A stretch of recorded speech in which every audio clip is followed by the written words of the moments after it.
Thank you, Sierra.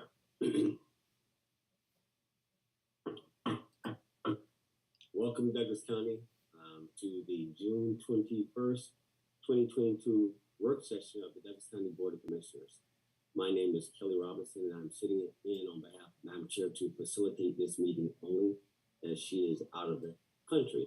And by default of our procedures here, the Vice Chair must move into that seat to facilitate the meeting. Before we go any further, I must establish that we actually have a quorum in order to conduct the business of the people. So first, I'll start with myself. I am here present. I'll go to District 1, Commissioner Henry Mick III. Are you present, sir? Present. Thank you, sir. Go to Commissioner Toria Carson of the 3rd District. Are you present, ma'am? Present. Right. And to the 4th Commission District, seated and held by Madam Ann Jones-Guider. Are you present, ma'am? Yes, sir, I'm here. Yes, ma'am. Thank you. We have a quorum. We have 4 out of 5 members to still establish a quorum so we can conduct today's business. All right, Lisa. First thing, do we have, before we get into the main things, do we have any public comment established this morning? Good morning, Vice Chair. We did not have anyone sign in, but I would like to ask if there's anyone on the line that would like to speak this morning. Not a problem. Is there anyone on the line that would like to speak? I would like to speak. Ms. Bachtel? Can you hear me? Yes, ma'am. Hold on. Just before you begin, Ms. Bachtel, just as a reminder, you have 3 minutes to address the board. Once your 3 minutes are up, I will ask you to wrap up your comments. If you could just state your name and your subject matter, and you can go ahead and begin. Thank you. Thank you. This is Sharon Bachtel, and I wanted to talk about the expense reports. And thank you for allowing me to speak. According to Georgia State Law, House Bill 1741, Section 16, at the last regular meeting of the board each month, the clerk shall submit in writing a report of all receipts and disbursements by the various officers or departments of said Douglas County during the preceding month. Was this law changed? If so, could the lawyers or the chairman or chairwoman please send me the documentation? My question is, how can the clerk do a report if receipts are not being turned in on time? It does not say a report of receipts. It says a report of receipts. I requested to see the receipts that were approved May 17th on June 1st. That's 2 weeks after the approval. I did not receive the receipts until June 15th. As of June 15th, the Finance Department has not received the receipts. 3 commissioners turn in their receipts on time, and they are posted on the agenda. 1 does not. Since the commissioners did not see the receipts that they approved in May, I am wondering if they knew they approved a bar receipt for a total of $48.20. That was for a Coke for $2.99, tax 21 cents, and a tip of $45. Another receipt from the same bar was for $200. That receipt was not itemized, but it was approved by you. In the expense report that you approved in April, there were 3 receipts for the same bar. All of those receipts were conveniently lost. Did our county funds pay for alcohol and cigars? If the board approves this wasteful and questionable spending, then they are just as guilty as the one who is doing it. I would rather see my tax dollars spent on Gatorade and water for the firemen than used for a $45 tips at the bar. Thank you. Thank you, Ms. Bechtel. We'll appreciate that. We'll address that at the end of the meeting. Trust me. All right, Board of Commissioners. Let's get on into our agenda, Lisa. Let's get to our first topic. Is there anything that we need to cover by way of meeting minutes? I know the Board of Commissioners must look at the last meeting minutes. Is there anything else, Lisa? No, sir. We'll just have those are available in your packet to review before tomorrow. Sounds good. All right, let's get on to our next topic then. Next up. The next topic would be presentations. We have a presentation regarding the I-285 and I-20 interchange update. And we have several people here this morning. I'm going to address Mr. Matthew Fowler, first with GDOT. So, Mr. Fowler, you have the floor. Mr. Fowler, welcome to Douglas County. We appreciate your presence here, and we look forward to the information you are about to provide us. Thank you. Well, thank you all, and I appreciate your time, and I believe Rick's putting up a presentation we'll go through. It's kind of a lengthy presentation, so I understand we just have 7 minutes. So we'll just kind of hit the highlights with the video there. And Rick, once you get it up, if you would mute the video while it plays, and I will just talk through the video and describe the project. It's animation of what the project would look like once completed. Will do. And it is a rebuild of the I-20 and 285 interchange. It doesn't stretch all the way into Douglas, but obviously a lot of Douglas County residents travel through there on a daily basis. And even though we talk about rebuilding the interchange at 20 and 285, it actually stretches a few miles in each direction. So there's our first slide. So Rick, if you'd go to the next one. And I'll just touch on this briefly. The West Interchange reconstruction is one of many large-scale projects that Georgia DOT is working on right now. Some are complete, some are in construction, and some are in the pre-construction phase, which is where we are right now with the West Interchange. Next slide, please. And next.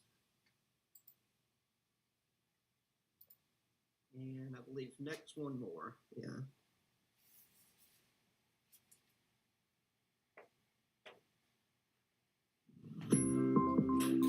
If you would mute it, please.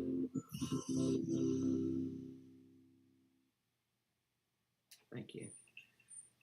Okay, there's the typical disclaimer. It's an artistic rendering of the proposed rebuild at the 20 and 285 interchange. We're starting on the western end of the project, so we're facing towards Atlanta, towards the east. There's Factory Shoals Road overpass crossing over there. Basically, what we're doing here in the eastbound direction is we're adding an additional lane. And so where you would get on at Thornton Road headed towards town, instead of 3 lanes eastbound, you would have 4 lanes in the future.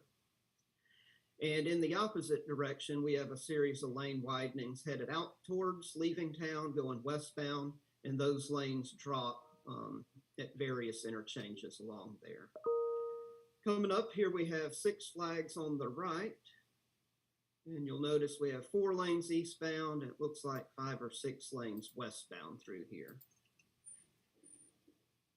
Up ahead is the I-20 over the Chattahoochee River. And if you'll kind of look in the distance, you'll see Fulton Industrial Boulevard coming into view right now.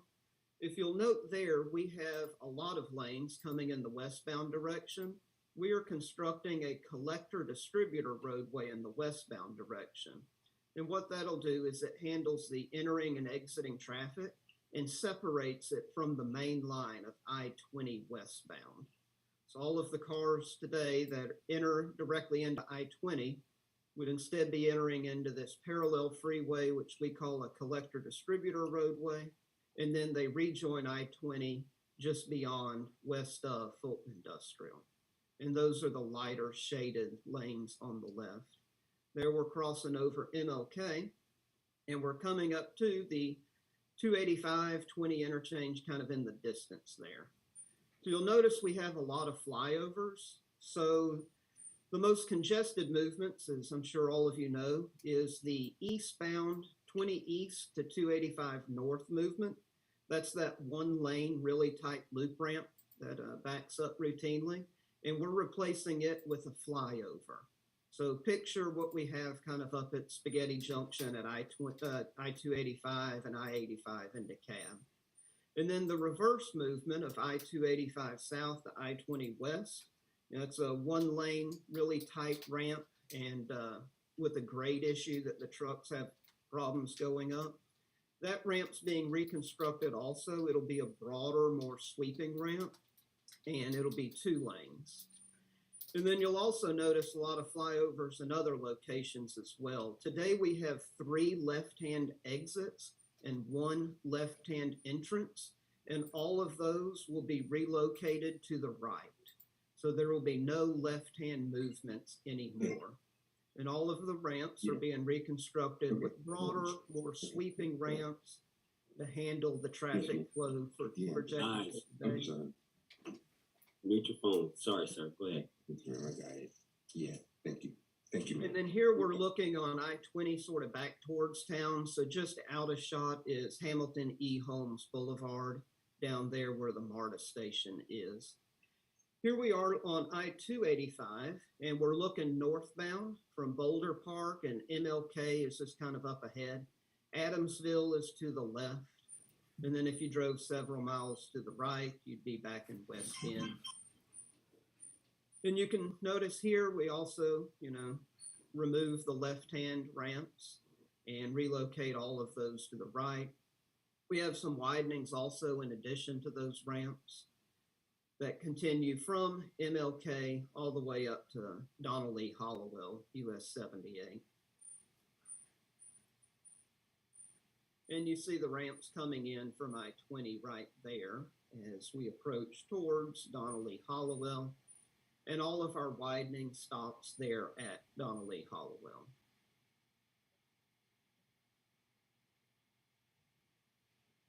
And the video will probably stop in just a moment. Yep. And there's Hollowell, which is where the widening stops. Okay, Rick, if you could go to the next slide, please.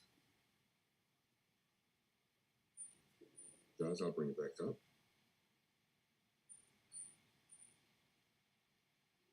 So we've had a lot of work going on over the past 4 years. We began the effort back in 2018 with the engineering and the environmental reviews. We had a public information open house back. I can just talk through it, Rick. We don't need the presentation. I'm probably running short on time anyways. But back in 2020, we had our public information open house. It was all online. We had 2 rounds of those. And now, probably late summer, early fall of this year, we'll be having our public hearing open house. There we'll have displays on up that everybody can come and see. The meeting will be a combination of in-person, and we'll also have an online meeting as well. So in advance of that, we're meeting with elected officials and key stakeholders to get the word out in the street that the project's moving forward with the public meeting later this fall. And y'all have the full presentation. It's probably about 30 or so slides. It's the one that we're giving absolutely everybody. Feel free to take a look at it. If you have any questions, reach out to myself or Angela Alexander or Carlene Barron, who are also on the call with me today. So that being said, we're probably roughly at the 7-minute mark. So if there are any questions, I'll be glad to take those. And if not, I thank you all for your time and interest. No, thank you very much for that information. It's very important to us, being west of Atlanta. And as you know, transportation is regional. And there are certain corridors that are very, very important to our vitality, whether it's people or commerce. Obviously, Thornton Road is a major corridor going obviously north and south, and we do appreciate obviously your participation in helping facilitate the money we recently got through the ARC for Thornton Roads and truck friendly. That's important to Douglas. Obviously, starting right here at Douglas County Thornton Road, we're right on the wall. We're on the wall between the metro, and we understand our participation in that, in our role, and how we have to be instrumental in facilitating all this. That being said, before I yield to my colleagues, I have a question. What is the date in which you think you're going to officially start? I know you got the public hearing coming up. I know we'll get the schedule. The staff, make sure you get that schedule and get out to the district commissioner so we can get that information out. But when do you think this will really start? I know there's a disclaimer. I got it. But is this an 8-year project, 4-year project? Well, let me flip to my cheat sheet here. So we're beginning the procurement at the end of this year. And then we will move forward with a design build project. And so we anticipate beginning the final design, hiring the team for that in 2024. And construction would follow probably about 9 months later. And you're probably looking at roughly 4 to 5 years, maybe a little closer to 4 for the actual construction to occur. All right, so 4 to 5 years. And what was the total price tag again? That's still a work in progress right now. Understood. We're refining all of that, but probably looking at around 700 to 800 million. 700, 800 million.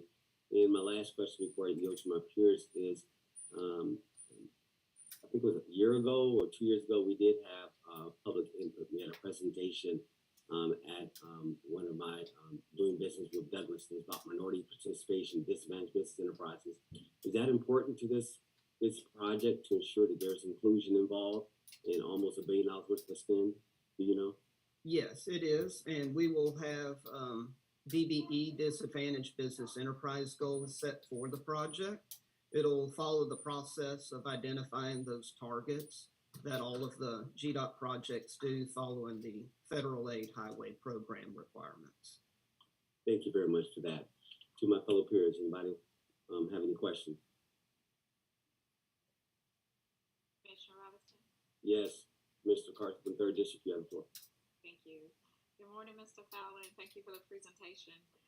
My question for you is, what can the Douglas County residents expect in terms of communication as to what to avoid? What's the best way for us to, navigate to help you for safety purposes and as far as our travel into the city and around that 285 corridor as this starts to ramp up?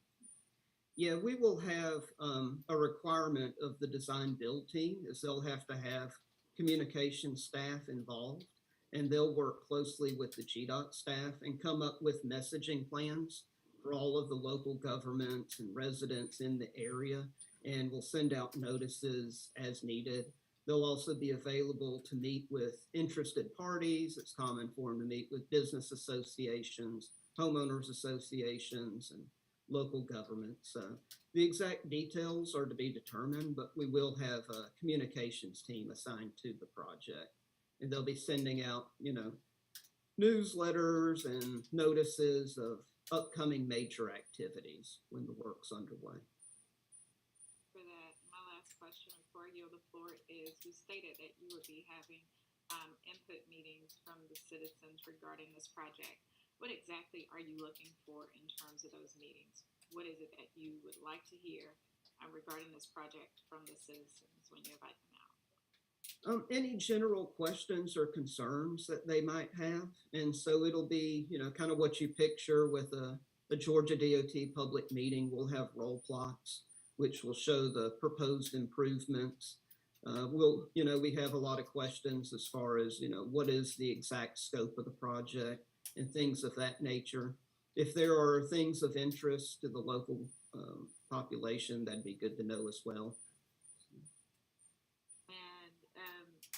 Just as we're talking about this, and I promise I'm going to yield the floor, but in terms of technology, like, will any of these have embedded technology that'll help even local governments, but things such as Waze and others?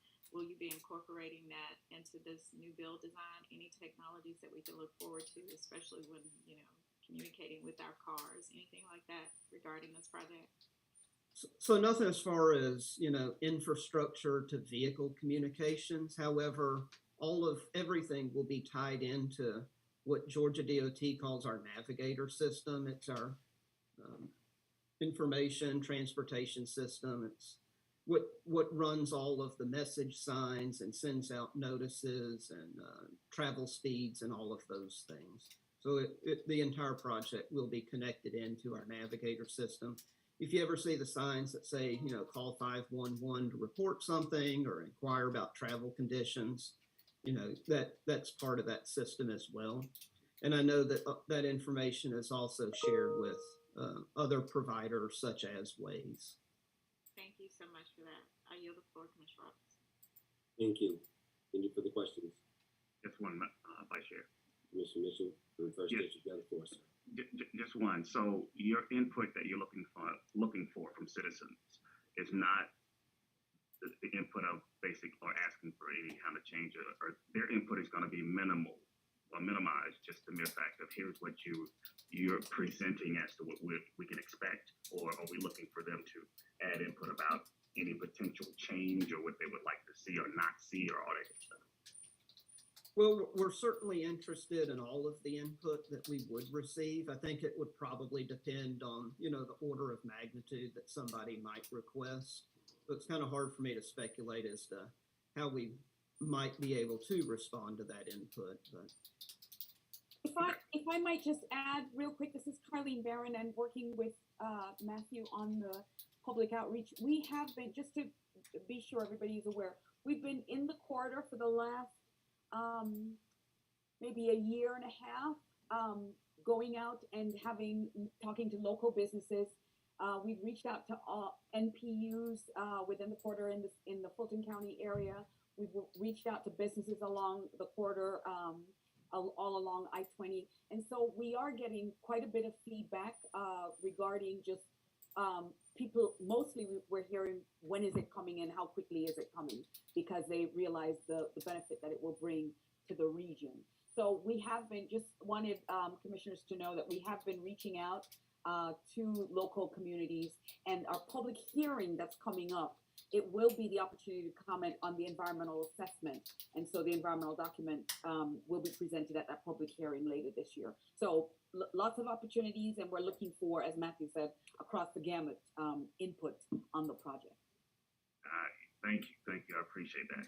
And that's really it. I was just curious to know whether or not their input, not that it mattered, but at least their input would be at least listened and understood, and go back to the, not drawing board, but go back to take it back someplace to maybe make the adjustment because it only made sense or something. So, okay. Outside of that, I'll yield the floor back, Vice Chairman Robinson. Just let me just add one more thing quickly. From our public information open house that we had in 20, there were quite a few changes that the designers did as a result of that input there too. So we are listening, definitely. Thank you. All right. Thank you. All right, Thank you, Carlene. Vice Chair. Thank you. One more, Madam Guider, do you want to weigh in before I close this out? You got to keep it moving, or are you okay? I think her silence. She's okay. I'm okay. All right, no problem. All right, one quick question. She brings up a good point, and I'm listening to. We're very sensitive about Douglas, in that our voice is important. We know we're not the big 5 metro counties, and I appreciate Fulton's MPU units and how and they're very formal. They're codified. Well, how we approach our community is through HOAs. And so I would like to encourage to make sure that whoever, I know Madam AC, let's make sure we've got our public engagement on lock for all of our districts. It says, okay, we want the same type of access. If hitting them NPUs is how you get that information out. Hit our HOs is how you get it out. Having a public information, one meeting, people may not see it. They don't access the information the same. They don't follow it like that. And sometimes they don't, they just weren't aware. But if you get in through where if you have affinity, that's something to consider. So we're just going to make a note of this. I won't belabor the point. Madam AC, I know you're listening. Please double back with our guests and make sure that all of our commissioners have the opportunity not only participate and promote this public hearing coming up, but also to extend that information over into their own respective areas, whether it's newsletters, online, Facebook, in-person listening posts, however y'all do it. All right, guys, I got to keep going. Thank you guys for your participation in today's work session, and thank you for the information. Thank you. Have a good day. All right, Madam Clerk, let's keep it moving. Yes, sir. Our next presentation is the 2016 SPLOST update, and Mr. David Good is here to bring that to us. All right, Mr. Good. Gables, you guys have the floor.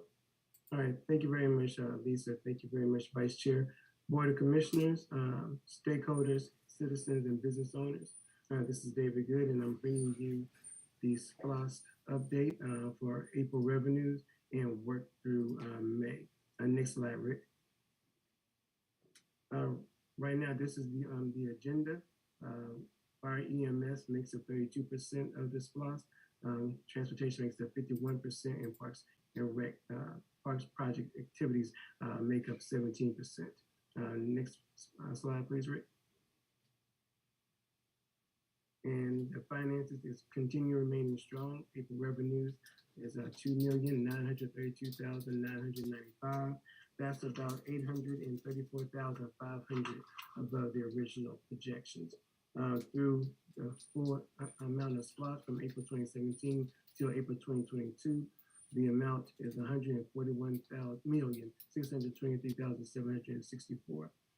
That's about 17,306,464 above original projections. And just to give you a scope, the amount that we believe that we would collect in the beginning of the SPLOST was a little bit over 147 million total. And right now we're just about 5.5 million shy of that goal. Next slide, please.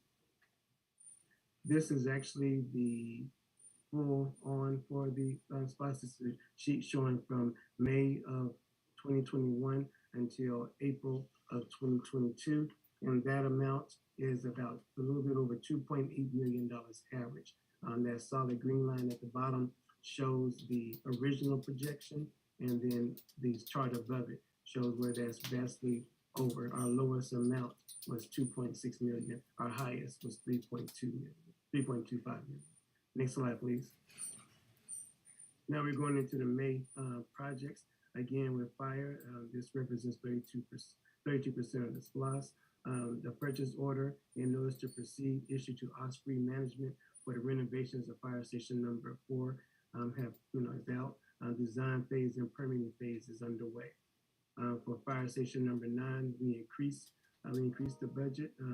The architect is moving forward with survey and preliminary design for a 4-bay fire station to make sure we're able to take care of that side of the county. Going into transportation, 51% again.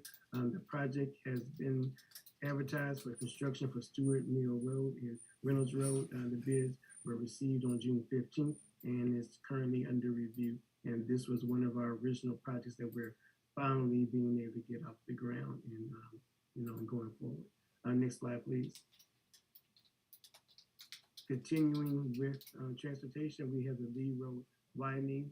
That's everything that's going on from that corridor off of Lee Road and I-20 going towards SR 92. And a total cost of $23,941,000. 10 million of that comes from the SPLOST revenues. CMES has completed the majority of the cleaning of the project. Grading of the project is underway and utility work throughout the project. If you go up and down that corridor, you can see the clearing out of the area. And then going in finally to Parks and Rec, we're at 17%.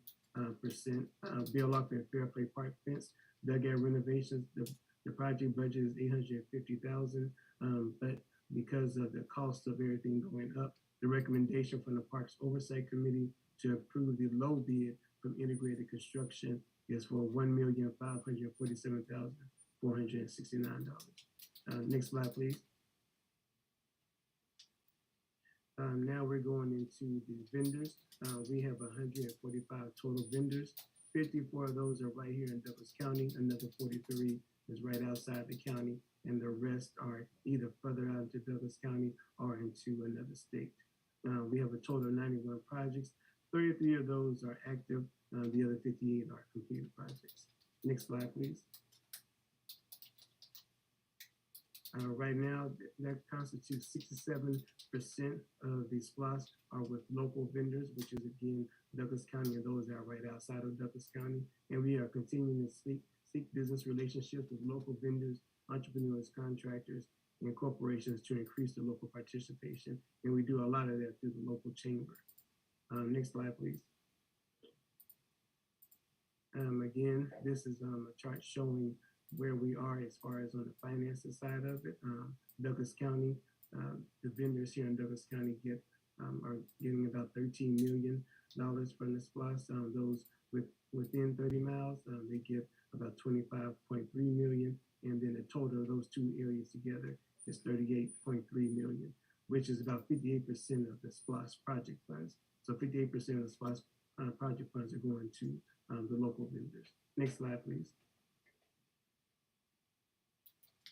Now, those 33 active projects, 87% of them have either DBE or minority-owned participation done to that. So that number has increased from where it was at 83%.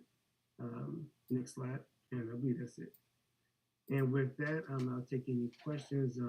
Terry Gable from Atlas is also here to answer any questions as well. I turn it back over to you, Vice Chair. Thank you so much, Mr. Good. And Terry, there may be some questions for this. My question is that, again, just to reestablish starting in, I guess it was April, or really the fall of 2016, the public passed, obviously, a referendum for a SPLOS to be created, a 6-year SPLOS. The board made a decision to only bond or get a loan against for 5 years to accelerate access to cash and pay it back as proceeds came in. This past spring, we paid off, I guess it was April of this year, we paid off our bond, which means that we owe nothing on this 5-year run. So we paid for it, and everything else we're riding on the house in essence. In April of next year, we will be turning off the SPLOS per se, unless the board, if it feels so in its pleasure, decides to put it on this coming referendum anytime soon. That being said, David, or Terry, what's left on the SPLOS? Can you show us currently what's on the list below the line or at the line? Commissioner Mitchell will correct me if I say it wrong. But what's left? Like, what do you anticipate that we'll get to if we do nothing else? What gets accomplished? Give me the best you can. You're not being bound. I just want to see it. Okay. I can either show it or Terry, did you want to show it or do you want me to show it to board? Go ahead. You're talking about that is showing the list actually. Yeah, the reforecast. No, go ahead and show it. You got it. All right. Right now, we'll go ahead and start with fire EMS. Right now, this one that's here in the notes area, we actually did at the last reforecast, we added some numbers and some projects in order for that number to come out to 36,666,313. Those that are below the line is a tow vehicle and the air light truck. And right now, because of the increase that we did go in for fire station number 9, Chief is right now holding off on buying some apparatuses on fire engines, just so once that building has been designed, then they'll know the total cost of that, and then we'll be able to revisit that at that time. But right now, what's officially below the line is the tow vehicle and the air light truck for fire. And let me go into the next one. Let's see, we're going to go into parks. It's having a fun time coming up. All right, with parks, right now their amount overage was $2,482,923. They actually are the only department that has finished all of its SPLOS projects, and so everything that we have going on are those things that were at that time officially below the line. So right now they are being able to get to everything. Depends on how much it ends up costing to do the Boundary Waters Aquatic Center equipment later on. Right now, they're just the amount for the fencing and the, I believe it was a wall at Bill Lock as well as the fencing and Douglas Health Fair Play because of the cost that went over. We are going to also revisit the line again to see which projects that we would not be able to get to. But right now, we don't see any of the projects in jeopardy, but we'll know once the dugout at Bill Lock and Fair Play and the fencing and the fences are done. Let me go to the next one, which is going to be transportation and that reforecast. Right now it's showing everything that shows additional amounts where parts that was added to the reforecast, and that was at $10,657,370. Everything that is showing design engineering, those are projects that aren't going to be completed. The design and engineering will be completed, but right now, such as I believe it's the Chapel Hill Road intersection, It was valued at 2.35 million. Right now, we only have it down for design engineering. So therefore, the project will have to be completed with some other capital fund. But right now, there's nothing on here that's showing below the line except for those things that we decided to do the design engineering out of. So we have things like the Highway 166 at Post Road, Highway 166 at Chapel Hill. Both of those, we're just doing the design engineering out of. And there's a host of projects. Vice Chair, did you want me to go through those projects? Which part? For transportation, those that are going to only have design engineering done. No, They're not completed. You mentioned Chapel Hill. Are there a couple other ones? Yes, the Highway 78 John West South Baggett Road. We're just doing the design engineering, not the full construction. The Highway 5 at Berea Road, design engineering. 166 at Chapel Hill Road, 166 at Post Road, SR 92 at Lake Monroe Road, the District 3 trails, and the millings, resurfacing and gravel roads, and that one also is all design engineering. No, thank you. Did that cover all the categories? Yes, and also we have the sidewalks for Brightside Road from Gallon Road to Douglas Boulevard, as well as Post Road I-20 and westbound ramps. We're just doing the design engineering, not completing that because I believe you guys mentioned that GDOT should take that on. And that's it. Thank you, Mr. Good. Again, we're only talking about the current 2016 SPLOST. Yes, sir. David, thank you so much for your presentation, your opening remarks. We did a great job of showing the progress we've made on behalf of the citizens.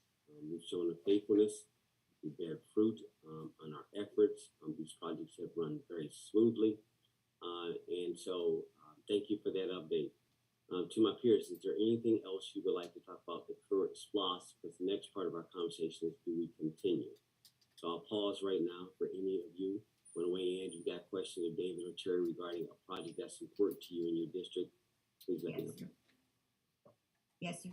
Yes, Commissioner Guider from the 4th District, you have the floor. Yes, thank you.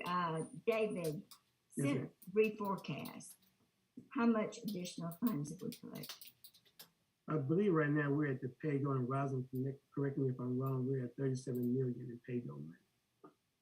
No, I mean additional funds since the reforecast. You know, we spent the reforecast money, which was the overage. Have we collected more since then than we anticipated? Well, what we're doing, and Terry also can join in, is that we are at a little bit over $17 million above the original amount. And beside the other departments, transportation and fire and EMS, they are still on some of their old projects. So we are still using monies that was originally corrected. Do you have anything additional, Terry? Yes. So, Commissioner Goddard, I think what you're looking for. So, as of April 2022, we are next month we will be right at the $100 million that was forecasted for the program and all the original projects. So after May, we will be seeing anything after May for the last 10 months of the SPLOST. That'll be collections over the $100 million that was forecasted originally. Well, the reforecast took in additional projects that because of the overage that we had collected up to that time. Is that right? Is that correct? That's right. Yeah, okay. Some original projects that we But since then, have we collected over even that amount? So the reforecast was done in the fall, around October and November. We have been, as far as our revenues, we've been over, all the collections, monthly collections since that point have been over each month. And that's what's got us to this, where we're at right now. We're quite a bit ahead of the game That's what's gotten us to where we're at right now with our, and as David said, we've got about $40 million in take-home money right now. So, yes, we're showing an overage with every collection every month since last fall. So there's a possibility of having a reforecast on top of the old reforecast. Yes, and certainly we'll do that, as we move forward. But, we've got some head hitters right now. We're going to be monitoring the revenues very closely. We need them to stay up. So that we can get some of these reforecasted projects done, like with Gary and Parks. That Bill Art and Fair Play was at the top of his reforecast list, but it came in over budget. So we're watching that very closely. Watching our numbers, and everybody's seeing them across the board, as you know, with inflation. So we have to be careful, and hopefully we'll see the numbers stay above the projections, but that's going to be part of our job, just monitoring that monthly and working towards getting as many completed as we can. And we're averaging about $700,000 above projection each month. But at the same time, like Terry just mentioned, we also have projects that are also escalating because of the cost of labor costs and the cost of materials. So we're definitely monitoring as we go forward. Well, my main concern is the upper field at Winston that got knocked down. We got right up to the point where we were going to redo the concession stand, and then the bomb was dropped. Well, we just need to redo the whole park. Well, somebody knew that ahead of time. So I want to keep the Winston concession stand on the table. Okay. We were cheated, and we want our money. We want it spent where it was allocated originally. So that's the oldest ballpark. I know the other ballparks need some work, but this one really needs some work. It's in pitiful shape. It's been in pitiful shape for a long time, and that's somebody's problem.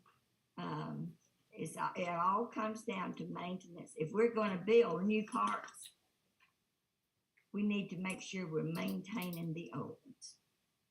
So I want to keep Winston concession stand out there. If there's extra money that comes in even above what we've already projected, no more projects added without that project being completed. I know there's a concept, some money for the concept, but that is not what was promised to the western side. We were going to do the concession stand in it, and that money's been spent somewhere else. So anyway, I just want to put in a call to the other commissioners, address the upper field at Winston Park. And with that, I yield back. Thank you, Madam Guider. And duly noted, again, there is an interchangeability that has occurred over time. It's an ebb and flow. We slot. I don't think there's anything intentional, no different than equipment from District 2 fire over to District 4. It moves.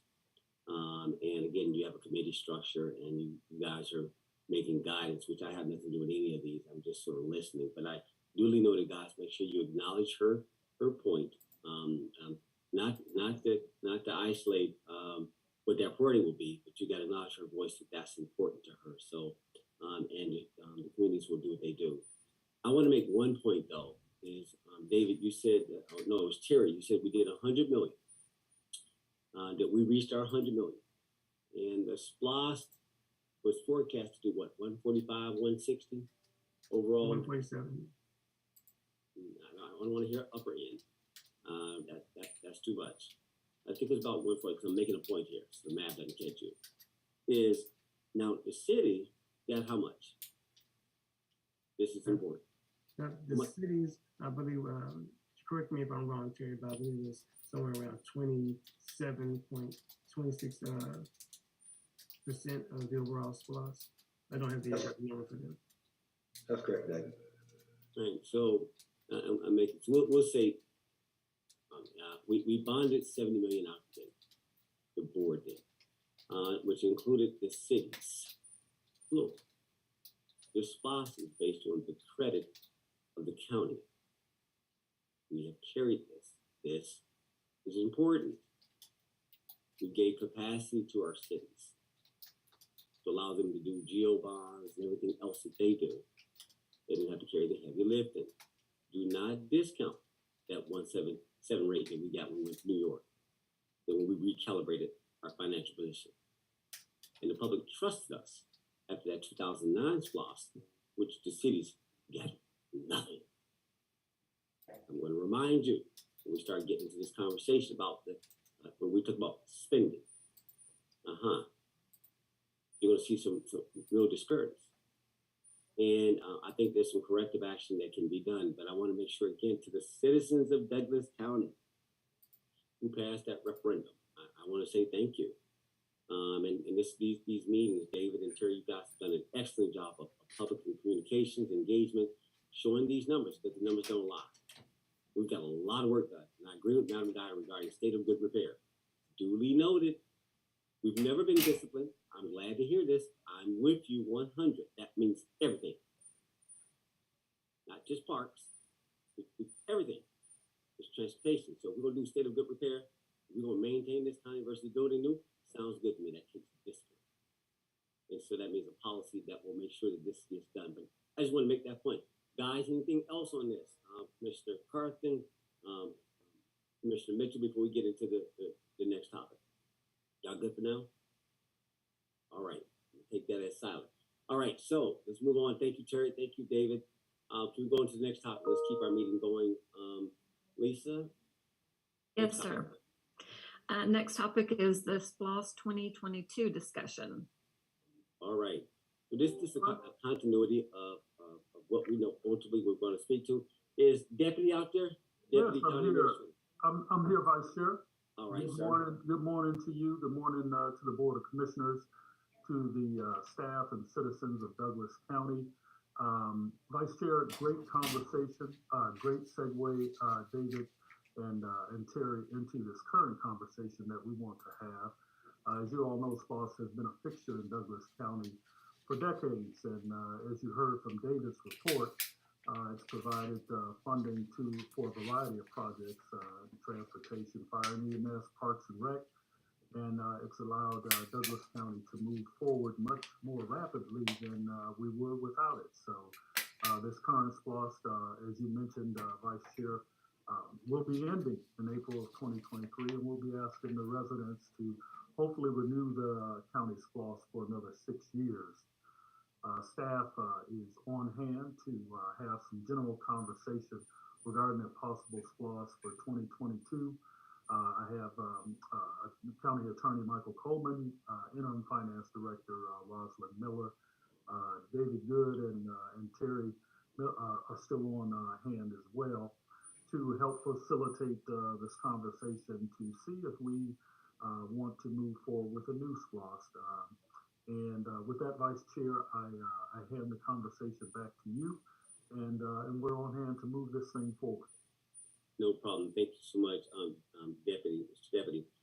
To my peers, obviously, I'm encouraged that we got enough voices at the table to talk about the future. We all know firsthand what the current SPOS has done for us, and so we don't have to embellish that. The question becomes really, how do we move forward, and what is the approach? To this point, we've had some offline conversations which were in the public domain about SPLOS and potential SPLOS, especially with our cities. There has been some references to it, some degree of interest. Do we just maintain what we got? Do we extend beyond that? The Board of Commissioners has done a good job of doing comprehensive transportation plans, where we know that we got at least $773 million worth of spend on that, notwithstanding $200 million worth of subdivision resurfacing.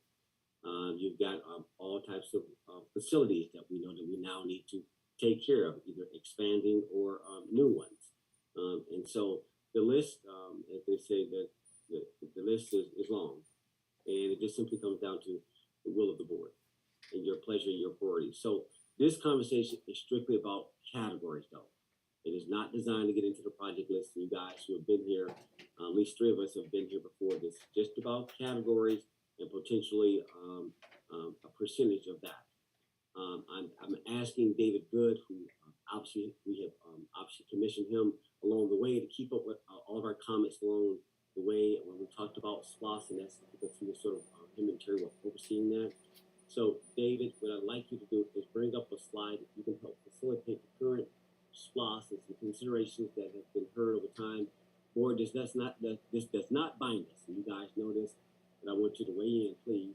It shouldn't take long because you guys I trust you in this area here that you know what you're looking at. So David, can you walk us through the current SPLOS considerations, SPLOS category considerations that you for this conversation? Yes, Vice Chair. Board of Commissioners, again, this slide is in draft only, so there's nothing codified here. Just in the current SPLOS, transportation was at 51%, that was the highest percentage. Fire EMS digital radio system is at 32%, and the Parks and Recreation was at 17%. And then we also have program management at 4%. So that's what we're on. That's what I just presented on earlier in the last agenda item. Before you move, let's Yes, just, in doing the math, that adds up to what, about 104%. So what's important that the project management is always off the top. Correct. And all the soft cost that goes into a transaction, and the percentage of categories is applied after that. So for those who are very sharp at math and things that we can't count, it's important to note that 4% is off the top, and then 100% comes below that, including transaction costs. All right, so then we're going to go into this second SPLOS. It's really just a SPLOS consideration, and it's just for discussion purposes only.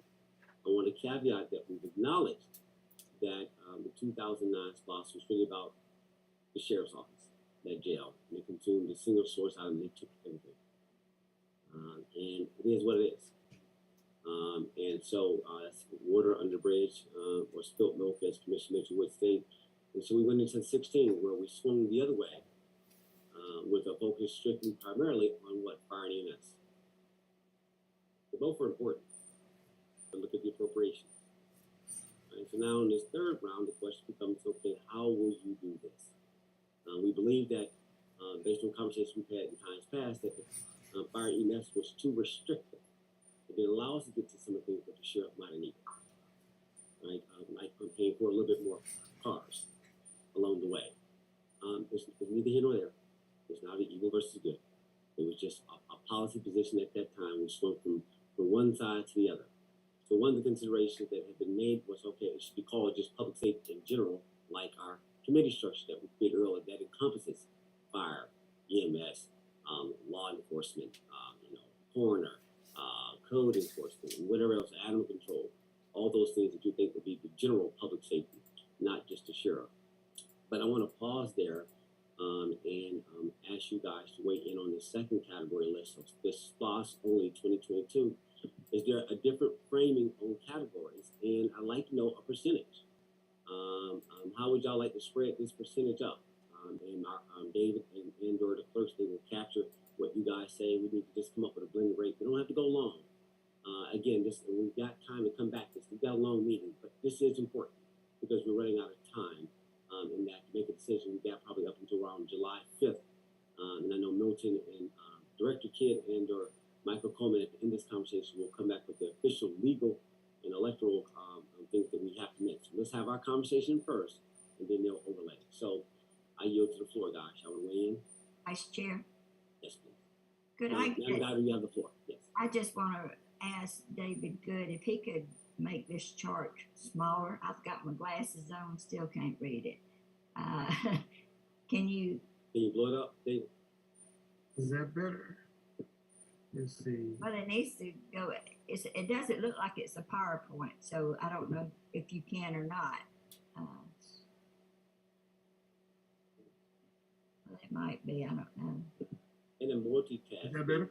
Can you email It's that to getting the better. Yeah, it's getting better. Okay. David, email that to everybody.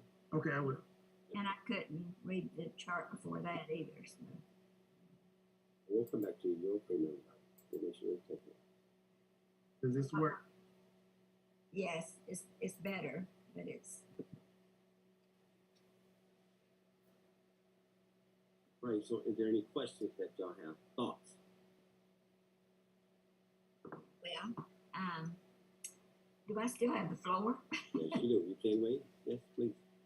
Percentage, names, and Okay, percentage. well, we can't really determine the percentages till we have some estimate of the projects, especially the big projects. So it worked good. If we took anything off, I would or shift it to another field or category. I would say take it out of parks because we've got a lot of parks. It's maintenance now that we've got to worry about. But I think it was switched last time. We had less in parks, and then the board decided to put more in parks and take it out of transportation. I would say put more in transportation rather than parks, but we're just talking about maybe 2%, 2 or 3%. But public safety is continually gonna go up. The equipment wears out fast. I noticed on some of the projects that David was talking about, the transportation in particular involved the state of Georgia roads. And we need to make them pay for their roads and us pay for our roads. Intersections that involves the state highway, we should be scrambling right now to make sure that we get the funds from the state to improve their road. Because usually it's a turn road. Hey, turn off your guys. Oh, no, not it. Okay, did Miss Harris have something to say about it? She was on the DOT group, so no. Anyway, a lot of along Highway 5, we need turn lanes to allow the traffic to continue to move, even if somebody's making a left-hand turn. So we need to address those, and it's a safety issue, really, in a lot of places. We're still, after 12 years of me being in office, we're still talking about the roundabout at Banks Mill, Pooh Road, Highway 5, Yeager. So it's a slow process, but we need to be making sure that the state has our projects that involve their roads so that just Douglas County people do not have to pay for state highway repair improvements. So we need to make a list that we make sure that they have on their list with monies coming down from the state that will help us accomplish the improvements to some of the intersections that we have on the state highways. But I think transportation and of course fire and EMS and law enforcement, that is very important. And I don't know, I've heard it both ways, whether SPLOST can pay for vehicles, like the sheriff's office. David, do you know, or Terry? Terry, can you take that one? Yes, I mean we've been purchasing equipment in parks, fire and EMS now. So yes. No, I mean for deputy vehicles. Some said years ago that was a maintenance thing, that SPLOST could not pay for that. So can it or can it not? If it's approved and it's on the list, whether purchasing new vehicles, I would think would qualify for SPLOST. Yes. Well, we definitely need to have vehicles on this list. So for the sheriff's office, that will alleviate a lot of back and forth as to what we can spend and what we can't spend, or give him in what he needs and what we can afford to give him. So with that, I'll yield back. Thank you, Madam Guider. I just want to make 2 points to make sure as we go through this, capture her comments. I heard roughly you'll add 2 or 3 points on transportation. That means you're up to 54, 55. Just mark that as her point. Her second point was that Sheriff, that was important. Make sure you guys on vehicles, that's important. I need the comments to be accurate. Think budget. Make sure everybody's voice is recognized. I do want to express that this time last year, the Board of Commissioners have been down this path before. We recognized that we needed capital. We recognized that public safety was important. We recognized that we had expressed in public comments that about 16, 18 million dollars was dedicated, that we were committing ourselves to. In literal words, we're committing to this next round, off the top. Right? So that has been codified. It doesn't bind us until we vote. You guys know that. Until you pass the resolution. But nonetheless, this is not a new conversation. One thing I do want to come back to is, Deputy, do you have the strategic plan, and what was the priority of the public? Since we engaged them last year, we asked them for guidance. You have that list, and can you just read them for them? Just want to make sure we got this in order, that we can announce the things that are for SPLOST that can be funded by SPLOST this year. Can you go? Vice Chair, I do have that list. The strategic priorities were public safety, infrastructure, public health, recreational facilities and programs, economic development, and transform Douglas County government. All right. So in that order, so public safety, it was no demarcation. Public safety. Infrastructure, which is transportation, that base transportation by itself. The economic development was separate from that, based on the public's comment. The next one that was qualified for the SPLOST, which is huge capital, would obviously we skip the health and welfare and that, and we get into what Parks and Rec, whatever they call it, built facilities. I'll take that note. So that was the order of input from the citizens. We're just taking up a conversation to which they already said this is important to them. All right, so to my other two peers, I need y'all to weigh in. We've got to keep this meeting moving, but this is an important topic, and so I think the rest of the meeting will go smoothly. But Commissioner Mitchell or Commissioner Carthen, please weigh in on shaping this. And just wait, just 1 second. Miguel Valentin, are you out there? I need Miguel, guys. Have him help y'all. Yes, sir, I'm here. Miguel, we hear transportation is something, and I think this is important for your expertise to weigh in. There is a bucket there that talks about a T-SPLOST. Those are things that we've talked about in our transportation committee, that framing, again, it's just framing. Can you give a little light to what each of those buckets mean for the public and the greater good, please, sir? Yes, I'd be happy to. Some of the categories in a regular SPLOST would carry over to a T-SPLOST. However, the level of funding that is able to be applied within a regular SPLOST does not cover the needs for major facilities, such as our major transportation projects in the comprehensive improvement plan at the regional level. So even though our CTP update, our comprehensive transportation plan update that was completed late last year, indicated a overall need of $773 million. There are other opportunities for also assisting with other major projects as they come online. So the local, for example, the local resurfacing allocation within the SPLOST, the regular SPLOST, was 18 million, 3 million a year over 6 years, 18 million. That will cover approximately at the rates we were seeing before, perhaps 15 to 18 miles.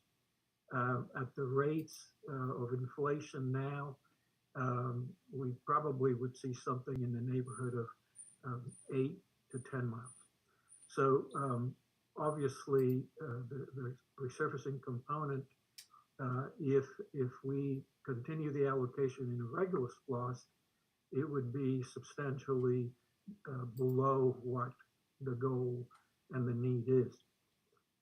So potential T-SPLOST would facilitate additional funding for those elements. There's also the major projects we have in our CIP at the Atlanta Regional Commission. We have 4 major projects that, between all of them combined, we're looking at $120 million to deliver those projects. Obviously, at this juncture, we have an allocation from the regular SPLOST, but to deliver those major projects would take a lot more effort, and potentially that's where the T-SPLOST would be able to assist. Thank you. So for each of the buckets that's listed, I don't know, Dave, can you speak to each one, like in your mind, help educate the public and inform my peers, each of those, 4 or 5 buckets for in the T-SPLOST section? Like, what does that mean? So I think there's commercial, there's something about resurfacing. Can you speak to these? There's green lights. Yes, David, if you show the T-SPLOST, okay, yeah. So the grants and matches and economic development, I think that's one of the things that I was alluding to within the T-SPLOST, that you have an opportunity if there is some federal funding to leverage. They typically require a minimum of 20% match, but to deliver some of the projects, it takes more than that on a regular basis. So we would certainly need an allocation of funding for grant matches for the major projects. Maintenance is the other component that I highlighted.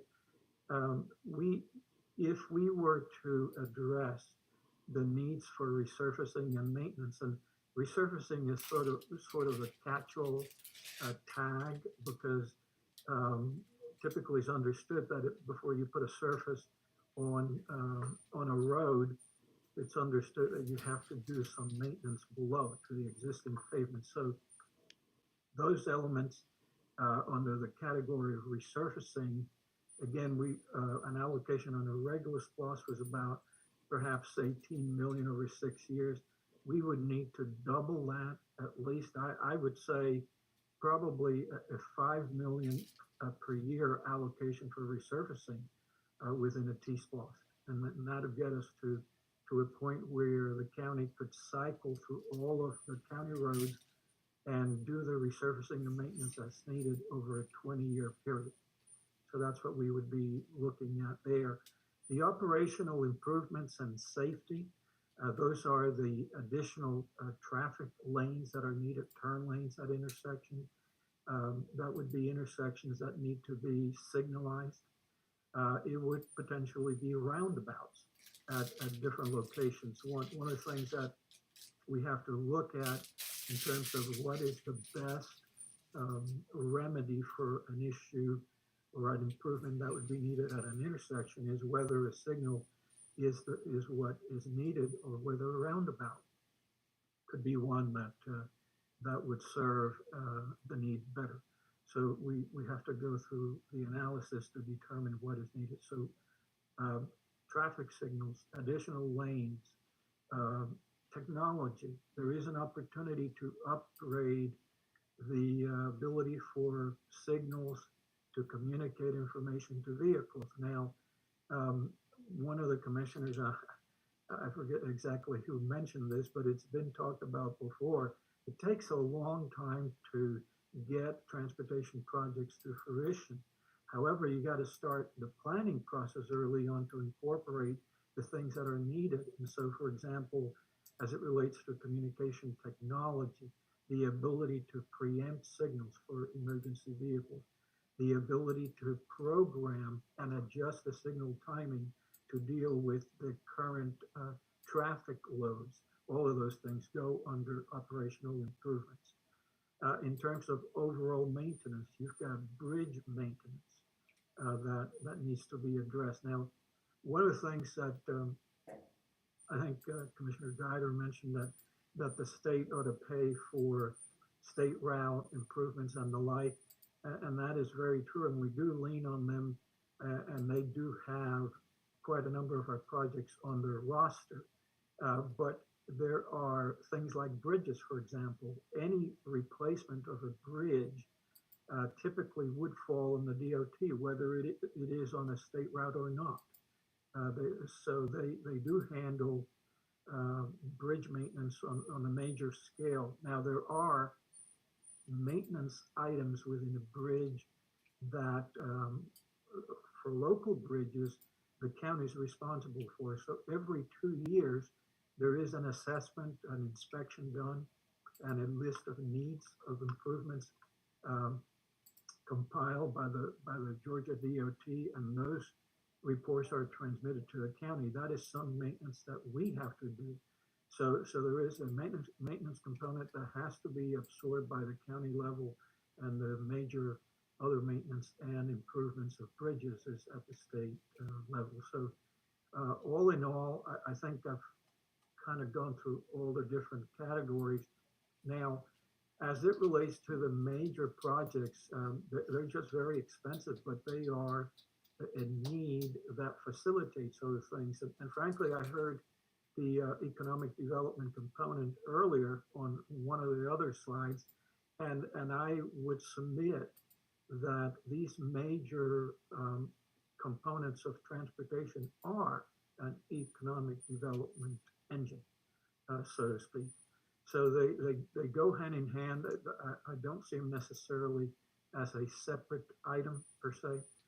So I think the being able to move forward with these major projects, capital projects that have been identified over the years is a very important. And so I think that would be a high percentage allocation. Now, of course, there's other elements, but that is one that would take quite a bit. Resurfacing is another, because it is much more efficient if we're able to go into a subdivision and do the entire subdivision at one time.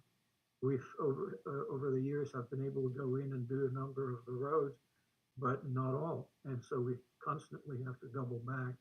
So major investment on the larger capital items, major investment in resurfacing to be able to do the subdivisions in their entirety. Of course, we'll only have so many that we can do any given year, but nonetheless, would be able to go in and handle it at one time. And then the other projects, operational improvement and safety, that's a catch-all for all of the other things, smaller projects that we would need to move, and we have an exhaustive list of those in the CPP. So I'll stop there.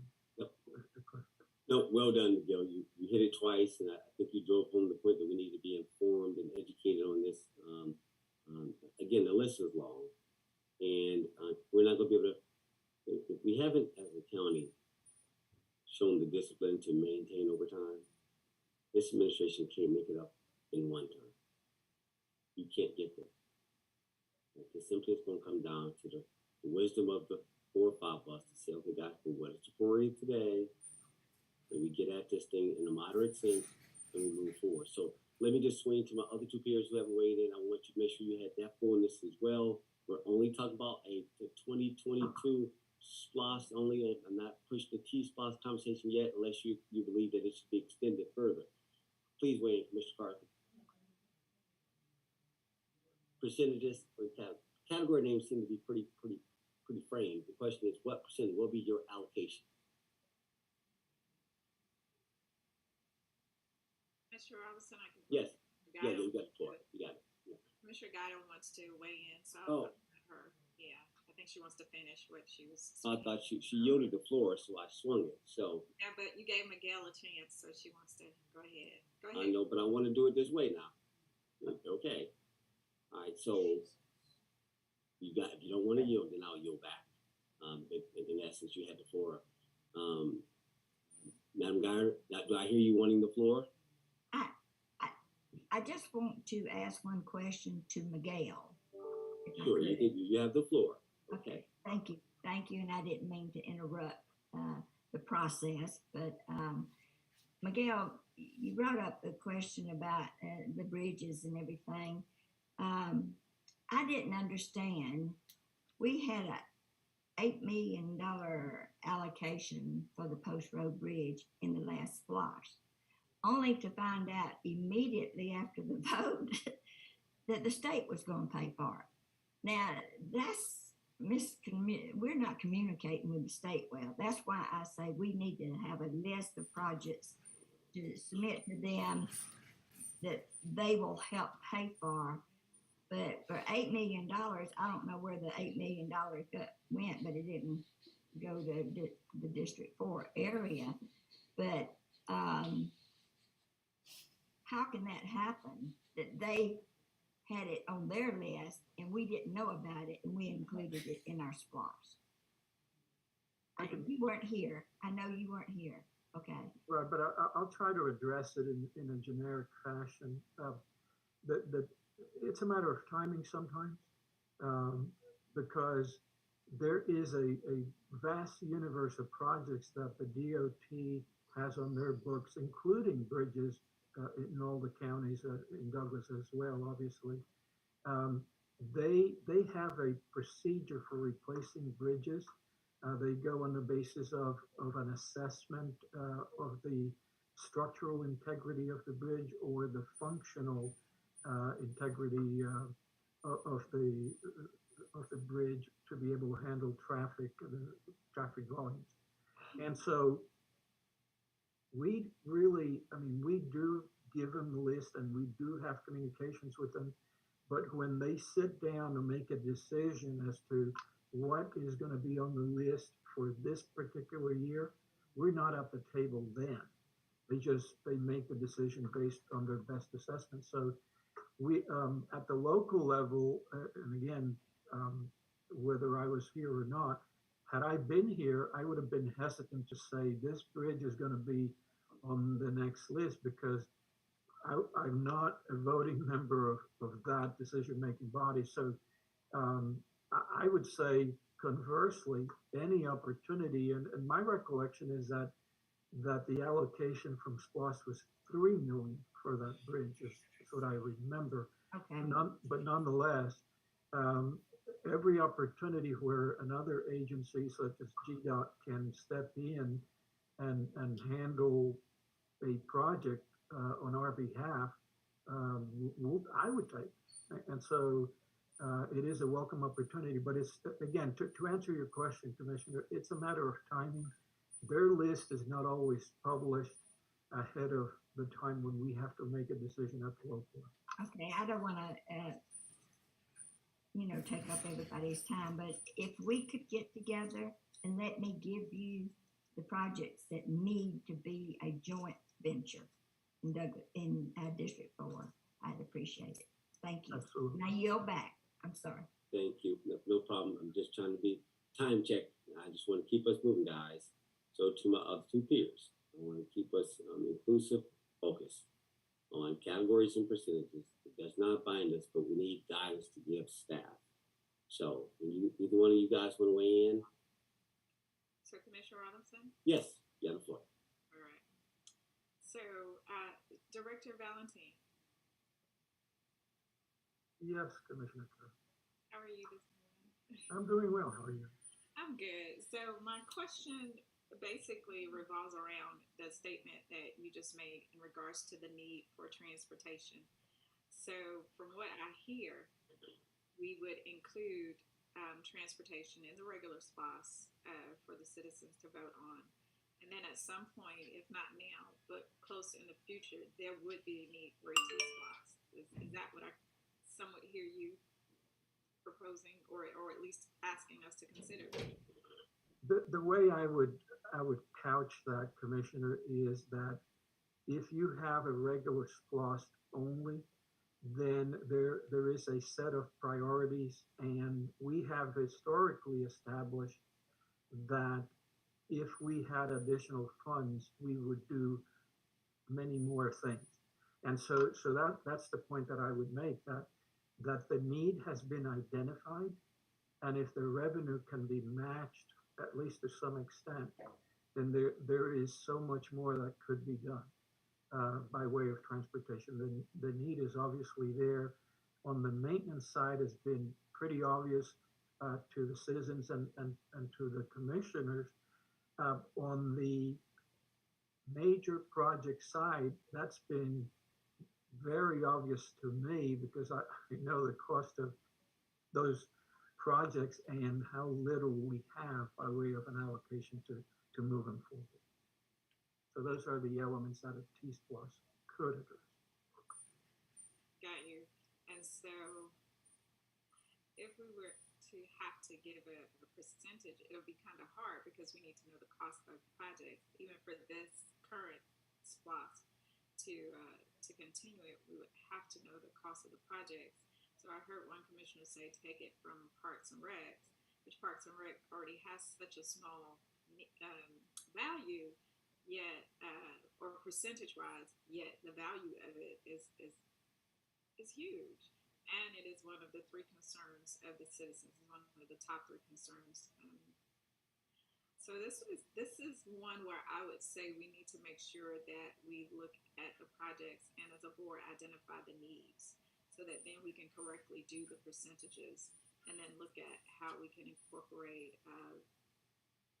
the T-SPLOS to get some of this taken up. Because by right, I mean public safety and transportation could be its own SPLOS. Just those two right there could take up the whole SPLOS. And there would be nothing for Parks and Recs, and I think facilities. And I'm assuming PM is for project management. I'm assuming that that's what that is for. Start. You wouldn't get any verticals. You wouldn't get any, you would only have fire, EMS, sheriff, and then roads. and although the citizens definitely want to have good roads, and all of us need, public safety, those public safety items and the roads would basically be cars, engines, and streets, infrastructure. So I'm trying to see how do we balance as a board of commissioners all the things that the citizens are asking of us. I know several times I've been asked about, when are we going to get certain things in my district? And I'll come to you, Mr. Valentine, or I'll forward those emails to you in regards to those things. And it is a balancing act. So I would hope that each of us could do a list of projects that we know we need in our districts. Each of us has to vote on these things and then set the percentages accordingly. Because if not, public safety and transportation will eat up everything, and there will be nothing in the parks and recs. And I've heard so many times we just don't have anything for the young people to do. How do we keep them engaged? The parks and rec that we have are in need of updates. We are long overdue for other parks in the county. Preferably we have one that is on a break ground, and we need extra funding on to even do that. So we know the cost of everything is continually going up because of inflation. So I just want us to look at strategically, how do we map this out, and how do we map this out for the next 5 years moving forward. So I would say let's hold off on the percentages. Let's get the list, and let's make sure that we all are giving each of our districts the proper priority. I know I have a town hall that's coming up in a few days. I invite people out for this specific reason. Help me to draft the narrative as to what we need in District 3 and the county as a whole, so that when I come back to this, I can intelligently state this is what my citizens want, and I have a case for that scenario. But with that, Commissioner Robinson, I yield. Thank you, Commissioner Carthen and Commissioners. I'm coming to you to close this out. You get the last word. So, because we don't have to go round and round, I think you guys just need to weigh in. I do want to acknowledge that the last time we did this in 16, in the wisdom of staff who presented the framing, I mean, the list is long. We agreed to categories and percentages before we created a list of what the actual priority is going to be. Your list is long. Pick something. Doesn't matter. But in essence, you only got one penny. You only got $1. And so you got to figure out what's the priorities of the category. So is our weighting public safety? Some say that, well, we ain't trying to create a military state. We don't want to put everything into the jail again. If that's your only policy position, a single source. To your point, you swing a little bit more to the other side. Says, okay, can we have a little bit more quality of of life. Get it. You only got $1. It doesn't matter what the percentage is. You're going to have to take a position. You've had 5-year history. You can just leave it alone and go with what you currently got. It seems to be working. It seems to fit. You may have to shape a couple of major projects that fit in there. But I get your point that duly noted that Commissioner Carter wants to pause to get more feedback on this as far as percentages are concerned. Commissioner Mitchell, I need you to weigh in categories. Are you okay as is? It's the framing. And do you want to weigh in on percentages? It's your call, sir. Thank you. Thank you, Vice Chairman Ross.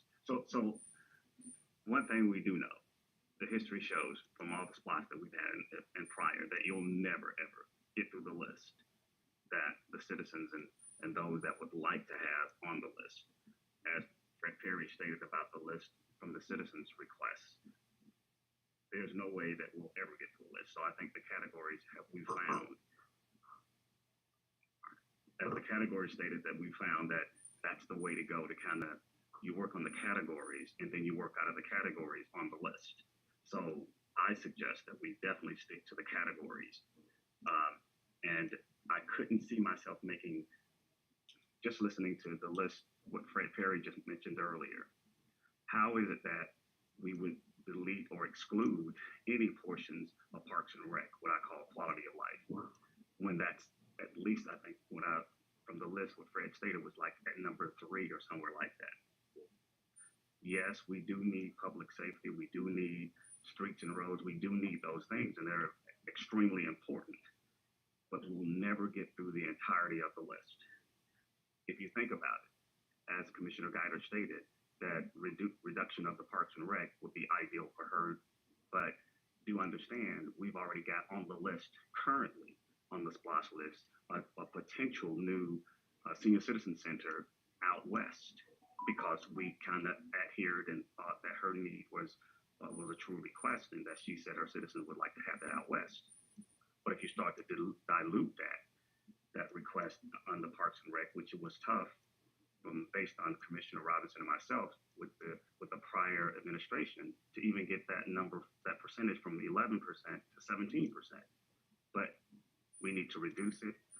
I couldn't go along with that at all. I think we got to learn to leverage our dollar, which I think we've done an excellent job at with Miguel and others. And with GDOT, with the Federal Highway Commission and everybody else, to leverage those dollars at the state, but we need to have what we call ready cash to kind of put up that 20% or 15% or whatever that match that we need to do. And I think that's where we can kind of leverage some of the other federal and state dollars if we are smart about what we're doing when it comes to this new potential SPLOST. We've already talked about a potential, I guess, governmental administration building for us for to move down potentially on Lee Road. If that's the truth and that's the direction of this board, as I thought that's where we were going, then we need to definitely be looking at that part of that building and the Corners building and others in that category, in a particular category, to make sure we cover those types of potential costs to kind of get ahead of those types of future build outs, capital items for this commission. And last but not least, I totally agree that with Commissioner Carthen's statement of, if we, just took fire and EMS and alone, that category or that item just alone would eat up the entire SPLOST, with considering that with roads. And yes, I think we would find that quite a few citizens would be happy and content with that, but the majority wouldn't, because everybody wasn't acknowledged. So I hope that we definitely look at all these big ticket items, but I think we need to keep it in that category layout. And then we look at the list and start adjusting the list, or get the list to that point of, here's the bottom, here's the start of the list, and those that make it above the line, because with inflation, the list will probably not, you think we got through, which we did a great job with the one we're in now, we probably won't do as good just based off the mere fact of inflation if this continues to go in that direction with the future SPLOST. So I don't know. That's a lot being said here. I think we still got some work that needs to be done, but I think the categories are the best route to take. But making what I call an adjustment through Parks and Rec, I don't think that's a good idea. I think if anything, you want to increase it because I think that's been the most effective and the most welcoming to most citizens of what they feel and can experience outside of streets and roads. So again, I agree, Vice Chairman. I don't want to see us be looked at as a militant type of a military type of a county, and everything goes into law enforcement. But I think we definitely got to make a category, and not a category, but we got to also make part of the list the cars, and we in our own budget need to be able to also, because we've actually talked about this, strategize and lay out what that plan is moving forward with cars for the police department, because we want to make sure they're efficient. And that is, yes, we need to be able to spend and ready to spend money toward that to make sure we accommodate this. However, the SPLOST could be an added bonus to this, not something that we spend all the SPLOST dollars in just cars. So I'll leave it there. And but yes, there's some work that needs to be done. I agree, Commissioner Carson. We need to kind of, take a look and make sure we strategically doing this correct, not just doing it just because we can and get rid of the categories or increasing or decreasing the categories. But I think it needs to be strategically laid out in the categories format, and then we build from there. So at that point, I'll yield, Vice Chairman Robinson. I'll leave it there. All right, guys, we got to keep this moving. So let me just, all right, so let's just administratively, we concur that we'll pick this back up at our next work session. No decision will be made tomorrow, seeing that this is part of an active conversation. Unless I hear y'all say otherwise, we'll push this off for further conversation to our next meeting, which will be next Thursday. Also, it's acknowledged that with these categories, I want to make just one simple point, and I want y'all to think about this. Is you got the SPLOST as is, meaning the names that we have here, and we're tinkering with, transportation, which is a big ticket item. One thing you can do is take transportation totally out of that and have a T-SPLOST. It gives you room. It's what is your priority? It's the waiting. Think waiting. What's your priority?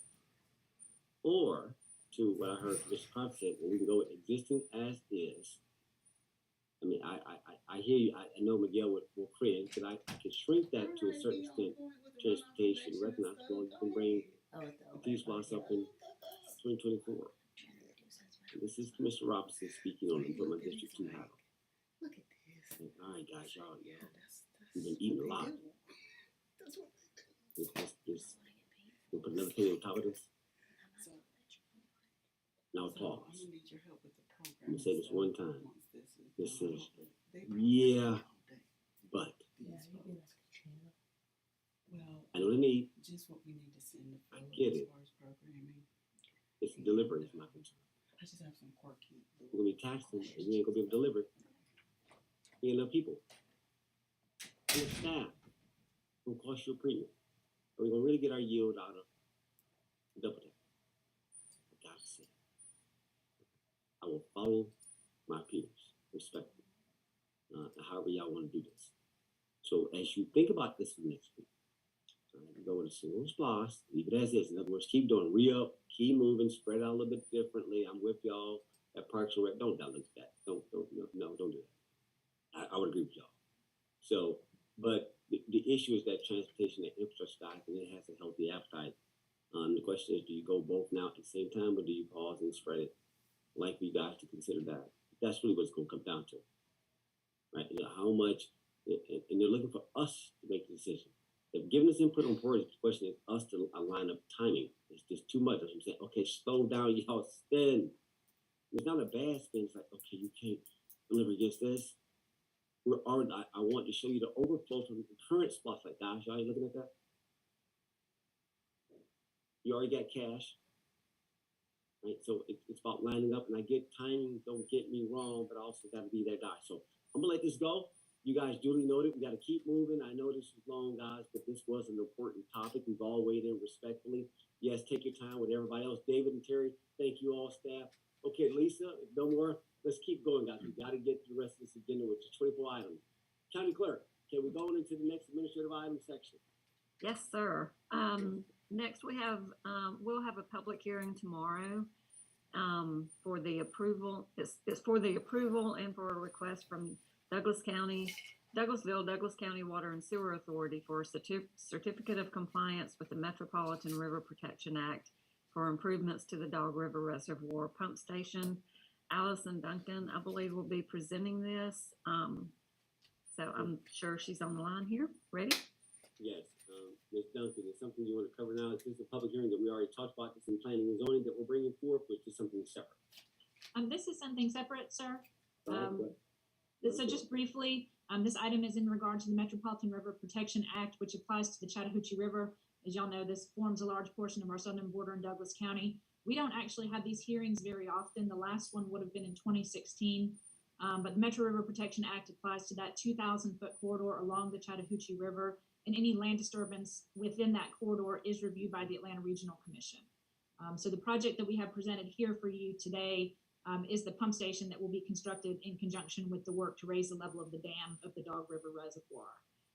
So otherwise, ARC has completed its review. They have found that this project is consistent with the Chattahoochee River Corridor Plan. As Lisa had said, the act does require that a public hearing take place before the Board of Commissioners actually take a vote to issue the certificate of compliance. But staff is recommending that the Board of Commissioners do approve the certificate of compliance based on the review by the Atlanta Regional Commission. And if you had any questions about the technical details of the project, we do have representatives of the WSA on the line to answer those questions. Gotcha. District Commissioners, fellow Commissioners, any comments? There's none. Thank you, Ms. Duncan. We'll see you at the public hearing tomorrow. Thank Yes, you. sir. Thank you. All right, Lisa. Yes, sir. Next on the list is the county administrator business. Frederick? Yes. Vice Chair, I would like to take up one additional item that is not currently on the agenda. This has to do with the on-demand project management service contracts. All right, hold on just a minute. So to the Board of Commissioners, do we have administrative concurrence to add this to an unpublished list of our agenda? You guys, I'm gonna take silence as you all agree. Okay. All right, so let the record be written that we've added this item to the agenda. Go ahead. Okay. Thank you, Vice Chair. Vice Chair, I would like to read the agenda item, and then I will yield the floor to the Procurement Director, Latanya Emmons, and that agenda item reads as such: authorization to award on-demand project management service contracts to the firms of Arcadis, Atlas, BDR Partners, CBRE, CPS, H.J. Russell, and Skanska pursuant to solicitation 22-010 as recommended by the Evaluation Committee, and authorize the chairman to sign all related documents. Director Emmons. Hi, good morning. Good morning. How is everyone today? The procurement department and the evaluation committee has evaluated all of the submissions for the on-demand project management pool. We've ranked the vendors, and we would like to recommend the top 7 that Deputy Administrator Frederick Perry quoted, and he read the list. Those particular group of project managers will be able to, or be on hand, that any department can use them for a project management, as a project management tool, to help manage the countywide projects. And so we would like to recommend a list of 7. Thank you for that. 7, we got a couple questions. I'll open up to the floor, to the board. Seeing that again, we didn't get this ahead of time, so but I want to make sure this is very public. All right, so because it's an important project, just like with our current SPLOS, and 4 points off the dollar for our current SPLOS is to a firm that has to oversee something 5 to 10 years. So there's a qualifying process that you have to go through. So, Ms. Director Ames, can you explain what the first question will be, explain the process that got you to being able to make this short list, this on-demand list of these firms that will be delivering on our behalf going forward. Yeah, so solicitation 22-010 was posted internally, meaning on the Douglas County website, and it was also posted on the Georgia Procurement Registry. And so vendors were invited to participate based upon the criteria, meaning experience in project management, experience with local governments, local, state, and federal governments. And so we had a total of 12 vendors to submit proposals, and we evaluated those proposals based upon a preset criteria that was listed in the RFP. And so upon evaluation and a weighted average scoring, the particular vendors that Deputy County Administrator Perry referenced, they ranked the highest, meaning out of 100 points, they ranked at least 60 points and above. And that was kind of like our low threshold. And so each particular company is able to, some have a certain specialty than others, but we did want to present that list for department heads across Douglas County to be able to reach in and pull out help for their particular projects. All right, I'm going to pause there with that. Read the names one more time, just for the record. Take your time. Are they in alphabetical order, just by alpha, or by some type of ranking, or just when he read them? What were they? Mr. Perry read them in alphabetical. Then you just keep it alphabetical. Keep it alphabetical. Yeah. That's right. Mr. Perry, can you read that list again, please? Absolutely. We have the contracts to firms of Arcadis, Atlas, BDR Partners, CBRE, CPS, H.J. Russell, and Skanska. Got it. All right, to my fellow peers, I will yield to you guys. It's something obviously I advocate for. It's something I knew that we needed. Some of these large scales, whether it's horizontal or vertical projects or special one-offs, we needed some heavy lifting, people that can jump right on it. So I'm encouraged that we finally got here. Thank you, Director Amons. I know this since you came in hot on you, but we really need this for the projects that we got currently in queue, let alone the ones we're considering putting on the grid in the future. Fellow peers, any questions? Mr. Carthen, Director of Procurement Oversight Committee, you at peace? Commissioner Robinson, yes, Backer have the floor. Yes, ma'am. Okay. My question in regards to this list is probably for Deputy Assistant County Administrator. Mm-hmm. Tiffany Stewart Stanley, I don't know if she's on. She is not, she's under the weather today. No problem. So maybe you can answer this. How are we going to leverage the grant director that we have on staff now to handle these? Will these go through her? Will the department heads involve her so that she can understand the grant and then farm it out? How will we select these vendors? You know, I'm pretty sure the vendors are on the list. They want to be used, but how will we facilitate that? Like, what is the process? Have we thought that far? I'm just asking. Well, and I don't want to put words in the Assistant County Administrator's mouth. I'll answer for her. Now, we'll yield to Director Amons and see if that's if you want to field that question, and then I'll go after you. Yes, so for this particular project, the funding is grant and or county funds, so it wasn't specific. That is why solicitation 22-009, we selected a grant management company to specifically handle grants.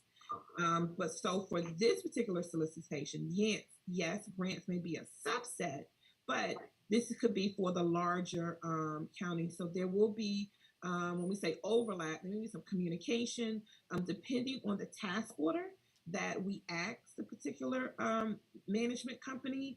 So there may be a subset of grants where they just answering, a particular question. But I believe the purpose for this solicitation was to help move projects along the actual operations of the project, probably with some reporting versus just, having a bird's eye view, more of a bird's eye view than a microscope just on the grants. Secondly, when a department will have to create a task list, and we'll send it out to a vendor, let's say that falls in that particular category. Like one has a lot of experience, a couple have a lot of experience with capital projects. And so maybe when it comes to that particular project, we'll reach out to those three. Now, we specifically didn't ask the vendors to kind of categorize their experience, meaning, hey, I'm, great over here versus, grant management, because we do want the ability to be able to pull from a resource. But we noticed in the evaluations that some weighted heavily with experience in one area versus another. And so we like the mix, kind of fell where we expected, but we have a good 7 to select from. And so my plan too is to probably create a synopsis, and then the department heads will be able to say, okay, this one over here may better serve me. But we definitely want to use all 7 vendors who took the time to respond. And that's my main thing, utilizing them, not just allowing them to have responded and then they don't get utilized on the list. That doesn't help our procurement process going forward when we put out bids. So that was one of my main things. Okay, so what I hear you saying is, our grants department will still handle grants. They will be the ones trying to get those in. Once we identify that we have a grant or we have been awarded a grant, we will then put out the task order for a project manager to come in and oversee that those funds are being handled according to the prerequisites regarding that grant. The overall project will be managed by the project team, and the grants portion of that will be handled in-house. Is that what I hear you saying? I believe so, Commissioner Carthen. I believe so, meaning it is a two-parter. So let's take a project that we previously had, let's say the transportation center. So we will have a project manager help us with the entire project managing the transportation center, construction, ribbon cutting, construction, everything from furniture selection, whatever that entails. That's the help of the role of the project manager. And yet there is a funding component for a project. And so where are we as far as reporting? And so ideally the grant manager will possibly feed into the project manager, but it depends on how the department head wants to lay out the task and what is needed, and obviously for the guidance of the BOC. And so one company, I'll stop you there because I think we will probably have to refine this a little bit more, because I'm looking at Director Perry and I see his wheels are spinning. So I think we're probably going to have to define this a little bit more, but at least we do have the list of project managers that we can pull from now.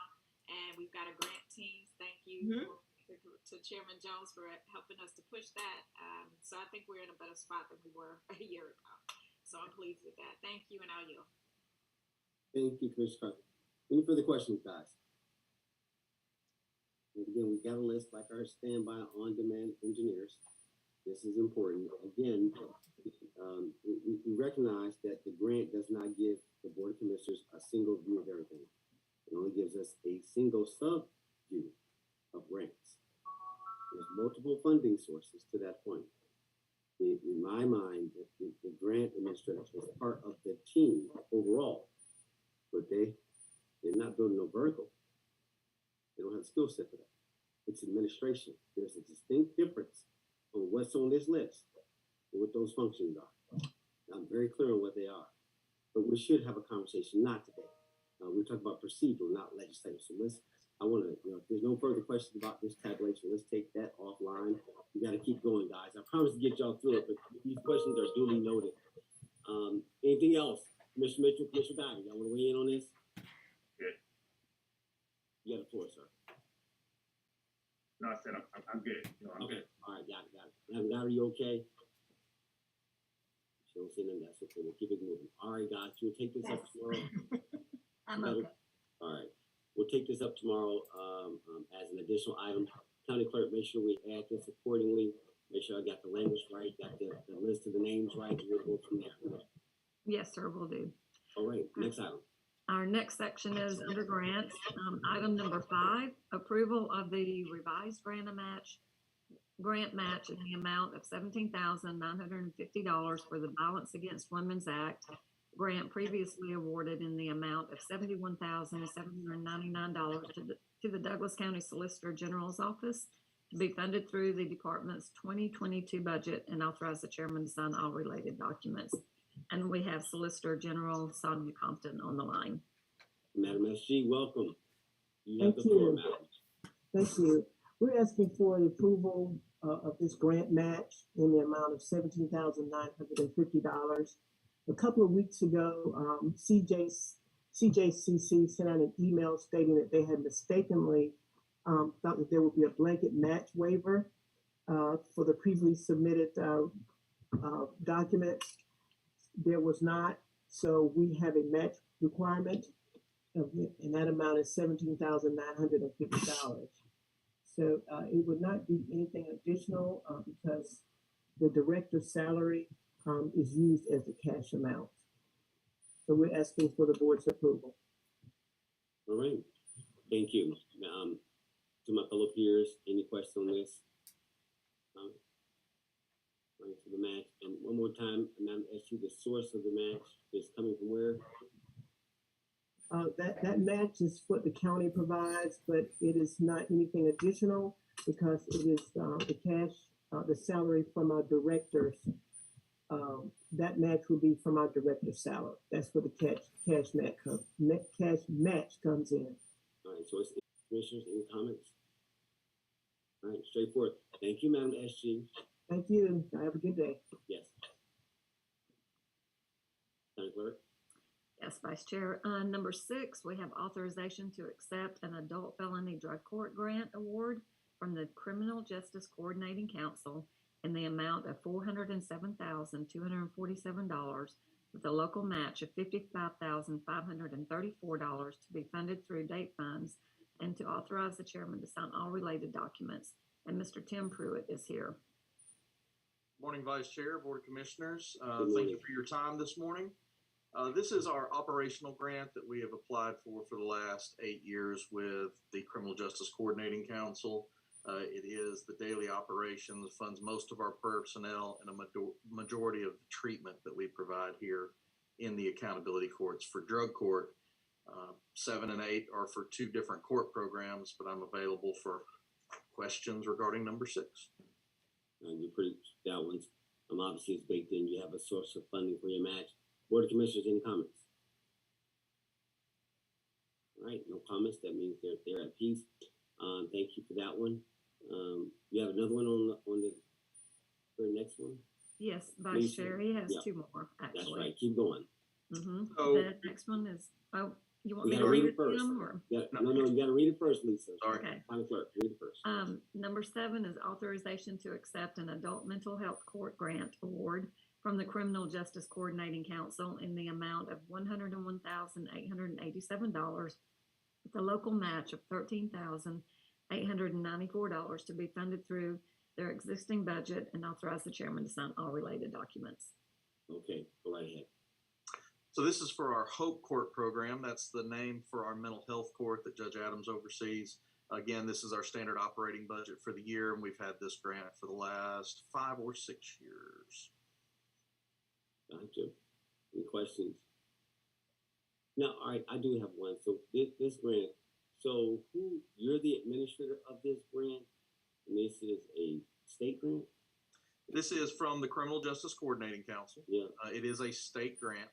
It comes through the Accountability Court Judges Council to us, and it is specifically designed for servicing persons in the criminal justice system where mental illness is the primary driver of the criminal behavior. Gotcha. And I'll give any questions to my peers. Guys, any questions on this one? This is the 6th year.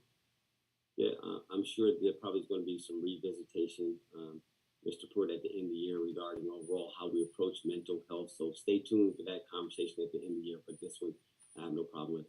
Lisa, let's go on to the next one, please. Yes, sir. Numbers, let's see, we were number 7. Yes. No, number 8, I'm sorry. Yep. Authorization to accept a Veterans Court Grant Award from the Criminal Justice Coordinating Council in the amount of $75,550 with a local match of $10,302 to be funded through their existing budget, and authorize the chairman to sign all related documents. Tim, close this out, please, sir. This is our newest CACJ, or Criminal Justice Coordinating Council, dual grant. This is for veterans in the criminal justice population. It is the newest of our accountability court models, but we continue and we expect to be able to receive this for years to come. But I believe this is year number 3 for this grant for our operating budget. Any questions from the district commissioners? All right, Tim, if there's no questions, we'll keep going. So thank you for your time. Thank you for your time. All right, Madam Clerk, let's keep moving. Yes, sir. Number 9 is authorization to accept the Family Connections Grant Award in the amount of $52,000 with no match for the period of July 1st, 2022 through June 30th, 2022. 23, I believe that's supposed to be. It's a typo there. For Douglas Corps, and amend the budget and authorize the chairman to sign all related documents. Okay. Who's going to take up? Ms. Jennifer King is here. I'm sorry. Director King, come on. You have the floor, please. Vice Chair, this is our annual grant award that covers the expenses of our core organization here in Douglas County. And we are just the fiscal agent for them. It's kind of the same thing we do every year. This year, that amount is $52,000 and there's no match required. No match required. Okay. Thank you. Fellow commissioners, any questions for this one? Yes. All right. Commissioner Carter from 3rd District, you have the floor, madam. Thank you. Ms. King, what do you all usually use this for? I see that it says the Family Connections Grant, but what in terms does this grant entail? Family Connections utilizes this money to fund the director of CORE here in Douglas County, and then they do different things as far as community outreach and services. We do not monitor any of those services. We serve purely as the fiscal agent. Okay, so this is basically just for the salary of the director for CORE. I believe so, pretty much. Got it. All right, we will discuss this, if you will, Commissioner Robinson. If we can discuss this at the end of the year too, it'll be more appropriate as another added item. Thank you so much. I yield. Duly noted, Commissioner Carter. Heard you loud and clear. Thank you. All right. Thank you, Ms. King. Next up, County Clerk. Yes, sir. Number 10, authorization to apply for Connect Douglas FTA Congestion Mitigation and Air Quality Grant. It's the renewal, 3rd year funding for the amount of $1.6 million, and authorize the chairman to sign all related documents. Mr. Ron Roberts is here. Director Roberts, welcome aboard. Oh, thank you, sir. Thank you, Vice Chair and the commissioners. Hope y'all had a good Father's Day. This is the 3rd year for our CMAQ application. We've already spent year 2. Currently using the CARES funding, but we don't want to lose we want to go ahead and apply for this funding, Vice Chair, so we can have it to use next year. So we just wanted to make sure that FTA knew that even though we were done with 2nd year of CMAQ, that we are most interested in the 3rd year funding, and that's what this item is, just laying claim to it and putting it in our name so we can utilize it next year. Got it. So duly noted. So there's 1.6 million. Is there recall what is the match on that 400,000? Where does it come from? Remind me. Yeah, so with CMAQ funding there is a 80-20 match. With the CARES funding there is no match. But like I said, we don't have any intention of using it this year, Vice Chair. We're just looking ahead for our budgeting purposes for next year. So we'll need to put the match in the budget and be clear about it during that process this winter. Okay. So, Director Miller, make sure I get this right, because normally we do budget. This is our 3rd year. Is it because we received the CARES Act, we did not put the funding in here for this 3rd year match of this? I mean, I can answer that. The for the past year, they were using the CARES funding, Vice Chair. I got you. Now, you inherited, but I want them to answer it, validate it. Yes. Let them validate. Tell me that's what actually happened. Finance concurs with what Director Roberts is stating. So we did not fund it. We did not CARES lesson. That's $400,000 that we did not fund. We used CARES money, which is fine. Gave us relief. As Commissioner Mitchell said, well, at some point you have to pay that price. And so what we're saying is that we'll at this year budget. So you're making a note now. That make a tab. That this $400,000 needs to be addressed. We should have been budgeting all along. We got some relief. So the question is, well, what did you do with the $400,000? It's okay. I get it. We'll talk about this at the end of the year, but duly noted on that. Again, let's go get the grant. I got it. And since we don't have to apply it this year, that's fine. Okay. Any questions from my peers? All right. Thank you, Director Roberts. County Clerk, let's keep moving. Let's make up some more time. Let's get it back. Yes, sir. Okay, now we're going into our business items. Number 11, we have authorization for the chairman to execute an attorney contract with Anais Lopez Brown to fill the unexpired term from July 1st, 2022 to December 31st, 2022 of Nicole Marinovich for juvenile court with no impact to the budget.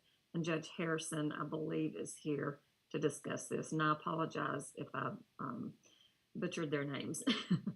Actually, you did very well. Judge Harrison, welcome to the floor. You have it now. Hi, good afternoon, everyone. Miss Nicole Marinovich determined that she could no longer serve under her contract. As you guys probably will recall, we have several attorneys who work in juvenile court, dependency court, under contract, and Miss Marinovich asked to terminate, and we found a replacement who is Miss Lopez Brown, and she is willing to serve the remainder of the year under that contract with no. Fellow commissioners, any comments on this contract? Judge, we'll keep it moving. Thank you. Thank you. Yes. All right, County Clerk, let's keep going. Yes, sir. Number 12 is approval of a grant-funded part-time employee contract with Ashley Perry for Juvenile Program Safe Care Coordinator for the remainder of fiscal year 2022 from now until September 30th, 2022. And Miss Jennifer King is here. Director King. So this is a 3-month contract? Yes, Vice Chair, unfortunately, we had someone leave this position back in April, and we've been trying to fill it. So currently it's going to end in September, but I am in the process of submitting the proposal for the next year. And DHS has pretty much guaranteed we'll have funding for another year. So we have to finish out this fiscal year, and then I'll be coming back before you sometime in September for the new contract. Fair enough. Fellow commissioners, any comments on this one? 3 months is quiet, so we'll let it be. Thank you, Director King. Thank you. All right, County Clerk. Yes, sir. Number 13, authorization for the chairman to execute an employment contract with Cameron Lovell as an assistant public defender to fill a vacant position. And Public Defender Monica Miles is here this morning. Madam PD, welcome. Always good to see you. I think she's here. She's out there. Did she leave? I don't see her on here, actually. Right, we can come back to it. Okay. Yeah, we might have the deputy clerk reach out and find where she is. We'll come back and reset the dinner when she gets here. Let's go to the next item, please. Okay, number 14 is authorization for Douglas County Sheriff's Office to renew an agreement with Doran Precision Systems, Inc. for 8/1/2022 through 7/31/2023 for maintenance calls, including parts, labor, and travel costs associated with the driving simulation system in the amount of $10,000, $176, and authorize the chairman to sign all related documents pending final legal review. Lieutenant Colonel Pounds, I believe, is here this morning. Good afternoon. Lieutenant Colonel. Yes, sir. How are you? Welcome, sir. You have the floor. Thank you, sir. How are you today? Good. All right, so this is the driving simulator we have out front of our building. It helps with team driving, and we actually do some training with it here. But this is for the maintenance costs and the upkeep, and they got emergency services that they will provide. But this will not. This will help for any unbudgeted repair costs that we may have with this contract. And the cost did go up a little bit, but that was due to the upgrading computers. Any of our commissioners have any comments? Mr. Carson, Ms. Technology, anything that we need to be considering with this? $10,000, I guess they're silent, so Lieutenant Colonel Pounds, if they don't weigh in, we're gonna take it, we're gonna leave it as is, we're gonna keep this moving. Thank you, sir. Thank you, sir. All right. All right, County Clerk, keep moving. Yes, ma'am. Yes, sir. Sorry. Okay, the next item is also for Lieutenant Colonel Pounds. This is to renew a contract with the Sheriff's Office and Senior Chaplain Edwin Ford and authorize the chairman to sign all related documents. Back up, Lieutenant Colonel. You can be on the floor, please. Yes, sir. Thank you. I do believe the sheriff has signed off on this contract already. I'm not sure if the chairman has, but I sent that to Ms. Lisa just earlier this morning for that contract. I think it just needs to be signed by the commissioner. All right. So the chair, duly noted on the procedure. So the sheriff has signed off on chaplain. I don't know what the normal rules would be regarding that. I'm sure you could pick who you trust to be up in our law detention center. And I think that's a privilege that the sheriff should pick. Is there a cost associated with this contract? Yes, sir. What's the amount? $40,000. All right. So is that pro rata? Yes, sir. All right. So that's what, 80? What we're mid-year through? That's about 80. All right. I'm fine. I mean, I'm doing the math in my mind. So again, this is the chaplain's important function. Again, a lot goes on in the jail, so I'm not questioning that. To my fellow peers, any questions regarding this? All right, so pro rata $40,000 contract, $80,000 annualized. It's already been signed off on, so this us acknowledging the dollar amount according because it's a contract. So I'm going to leave it. Yes. Who is that? Mr. Carson, is that you? Yes, I do have a question. Yes, ma'am. You have the floor. Lieutenant Colonel Pounds, how are you?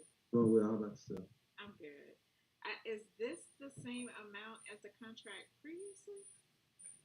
I'm not sure what the amount was previously, but this one for sure is $40,000. I don't have that other contract in front of me. I'm just wondering, why are we mid-year doing the chaplain's contract? I thought we usually do it at the time that we do all the other contracts. So that's why I was a bit confused by this. I understand.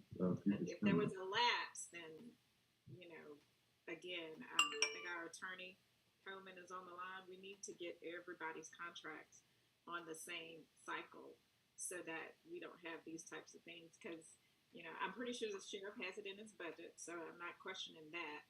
But just from a contract standpoint, we need to be all on one accord with these contracts. So that's why I'm questioning this. Is it that this contract lapsed? Did we not do it in the last contract cycle? And what I'm seeing, this is dated on July 1st of 2022. So maybe it runs from July to July. I'm not sure, but I will get some answers for you. So if it runs from July to July, then Attorney Coven, I would ask if I'm hoping you're on the line. If not, Director Perry, if we could get this in line so that, again, these contracts are seamless. They're renewed on the same basis as when we do our budget. Yes, ma'am. We'll figure out what happened here, and we'll report back to you before tomorrow's meeting. Thank you so much for that. Thank you, Commissioner Carson. So, but to that point, is the ask that you want to amend the condition of this contract that only go through the end of the year and we re-up for the next year, or you just making a note for the county attorney to line things up as we get these one-offs that we grab them and bring them into alignment? What is the ask, ma'am?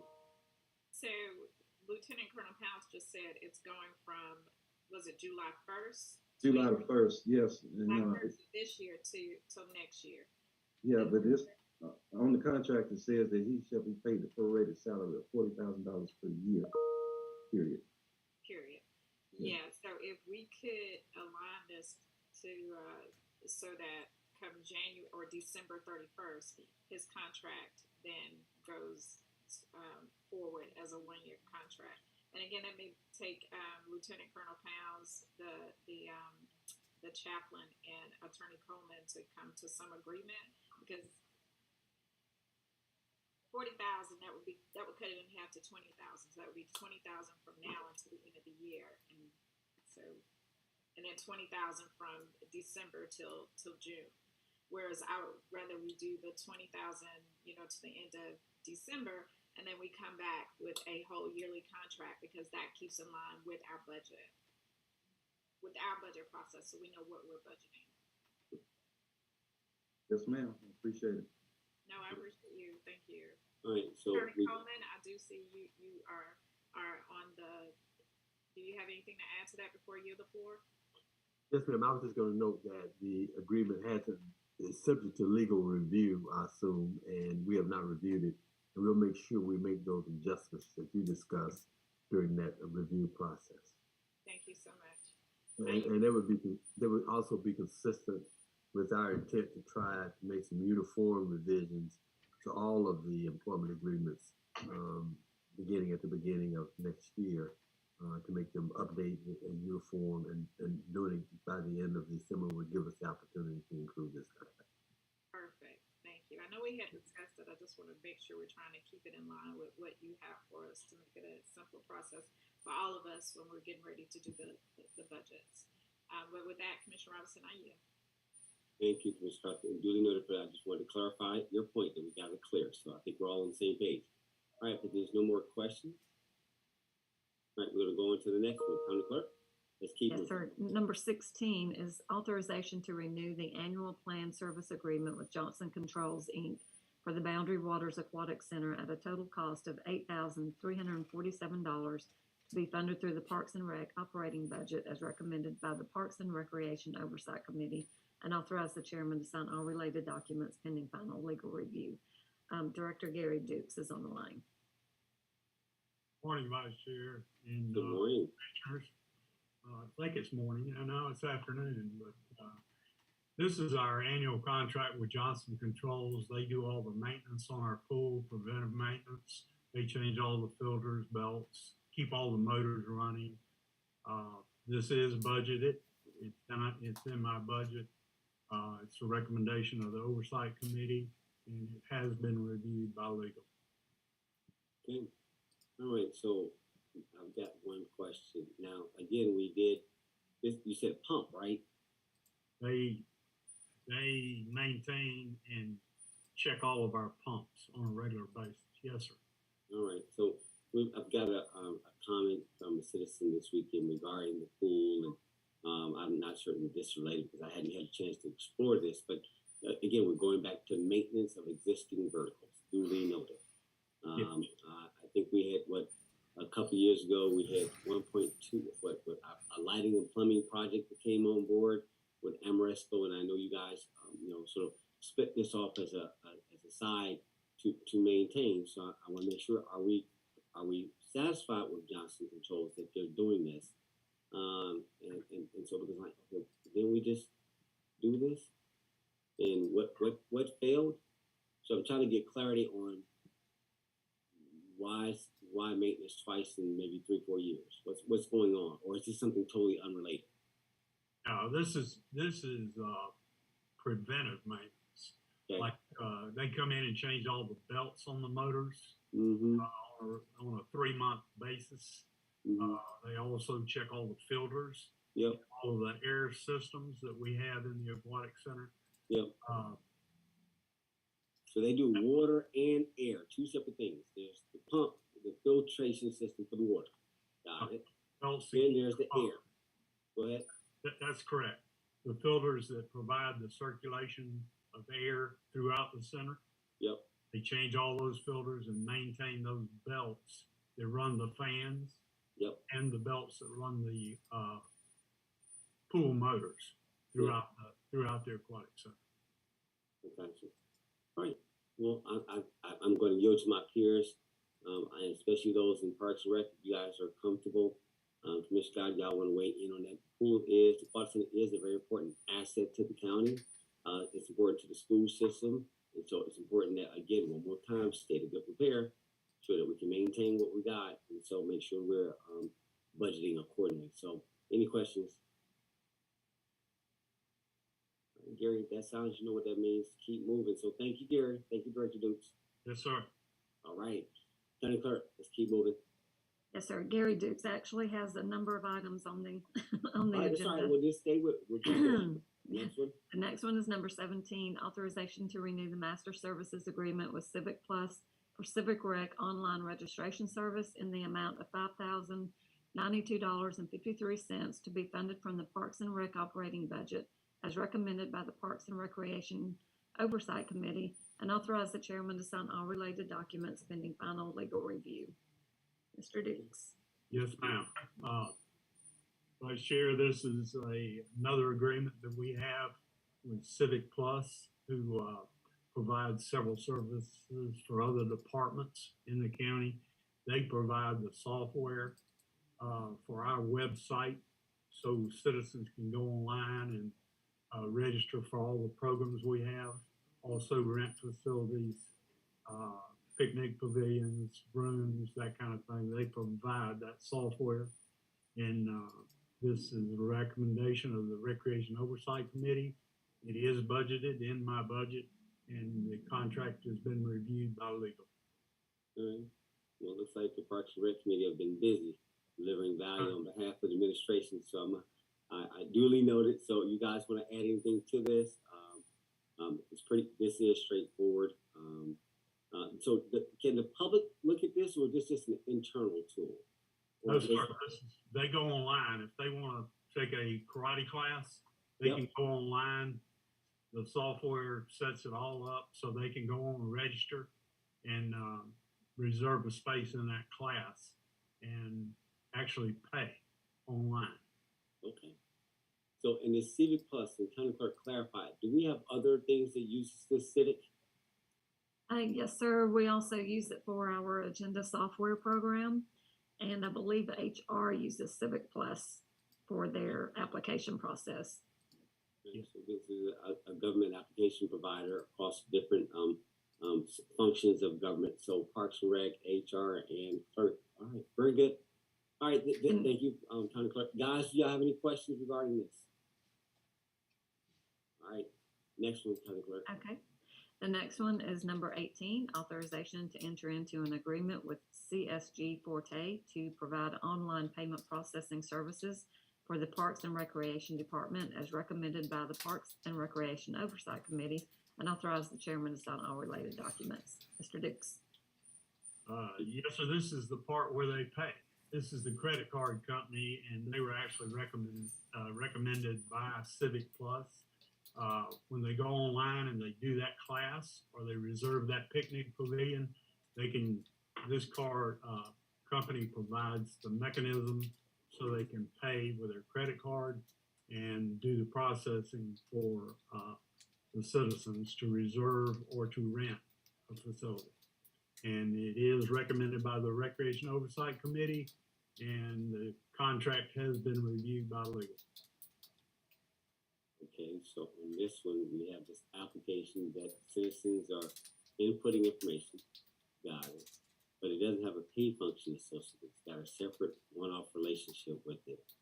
And who's managing it? Like how do we keep the two together? Like who manages, make sure that what I registered for is the other guy that's facilitating this going, how does it line up?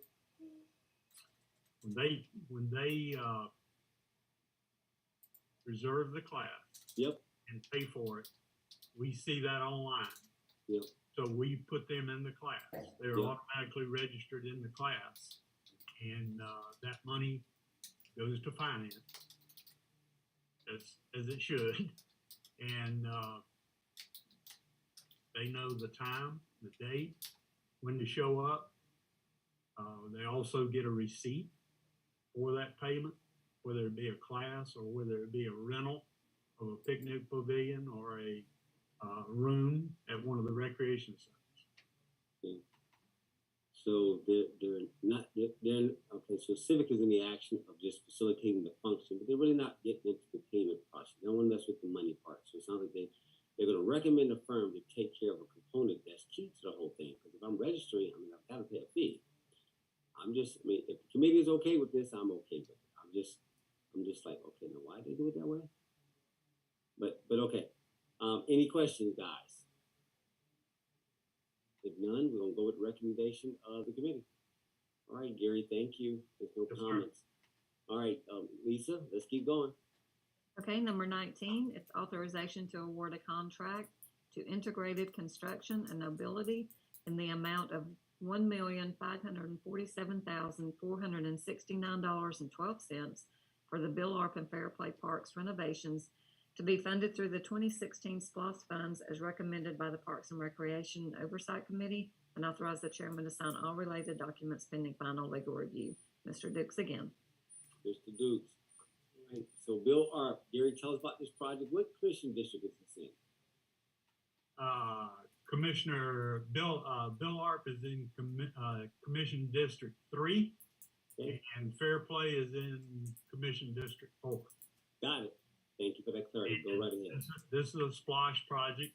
It was number one on the it was on the original list, and then it was number one on the reforecast list. And this is to do all new fencing at both Fair Play and Bill Arp Parks, put in new dugouts. And we recommended the low bid of Integrated Construction. And it's a recommendation of the Recreation Oversight Committee. And that's pretty much it. Listen, are you comfortable with the low bid? And the reason I bring it up, Gary, is, when we built Lithium Springs Park, and we went through an experience about, low bid. I am, Commissioner. So it's not, this is not saying that this is what this is, but again, I trust your judgment. Like, okay, now, we don't want to have to come back in and get back in there and sort of, have them, they don't deliver. So in today's times, I just want to make sure, are you comfortable with this low bid? Commissioner, I'm very comfortable with it, and so were the other members that selected Integrated. Yep. Integrated has been very good to the county. They are the ones that built the press box concession restroom down at Boundary Waters between the soccer field and the football field. Yep. Did a great job. It was on time, on budget. They also did the tennis center at Deer Lake Park, again, on time, on budget. So we're very pleased with the budget. And the reason being is the bids were very close. There were two bids, but they were $300,000, only $300,000 separated. So, and they were the low bid. So I'm very comfortable with the company. They've done outstanding work for us. Again, no problem with getting a firm getting multiple contracts based on quality of their deliverables. So obviously, so these guys are going to do both. There are two parks, and so I guess they'll pick one, work on that, and pick another one, work on that. So for the citizens of District 3 and District 4, duly noted. Sounds like there was some advocacy going on. Very good. Well done, committee, to ensure that got done. So I have no questions per se. You guys want to weigh in or not? A good job for this one. This is duly noted. It's number one. And it should have been knocked down, no doubt. All right. If there's nothing else on this one, I know you guys can make comments tomorrow if you want to just leverage the moment, but I'm going to keep going on our agenda because I know it's going to get long. County Clerk, let's keep going. Let's push on through.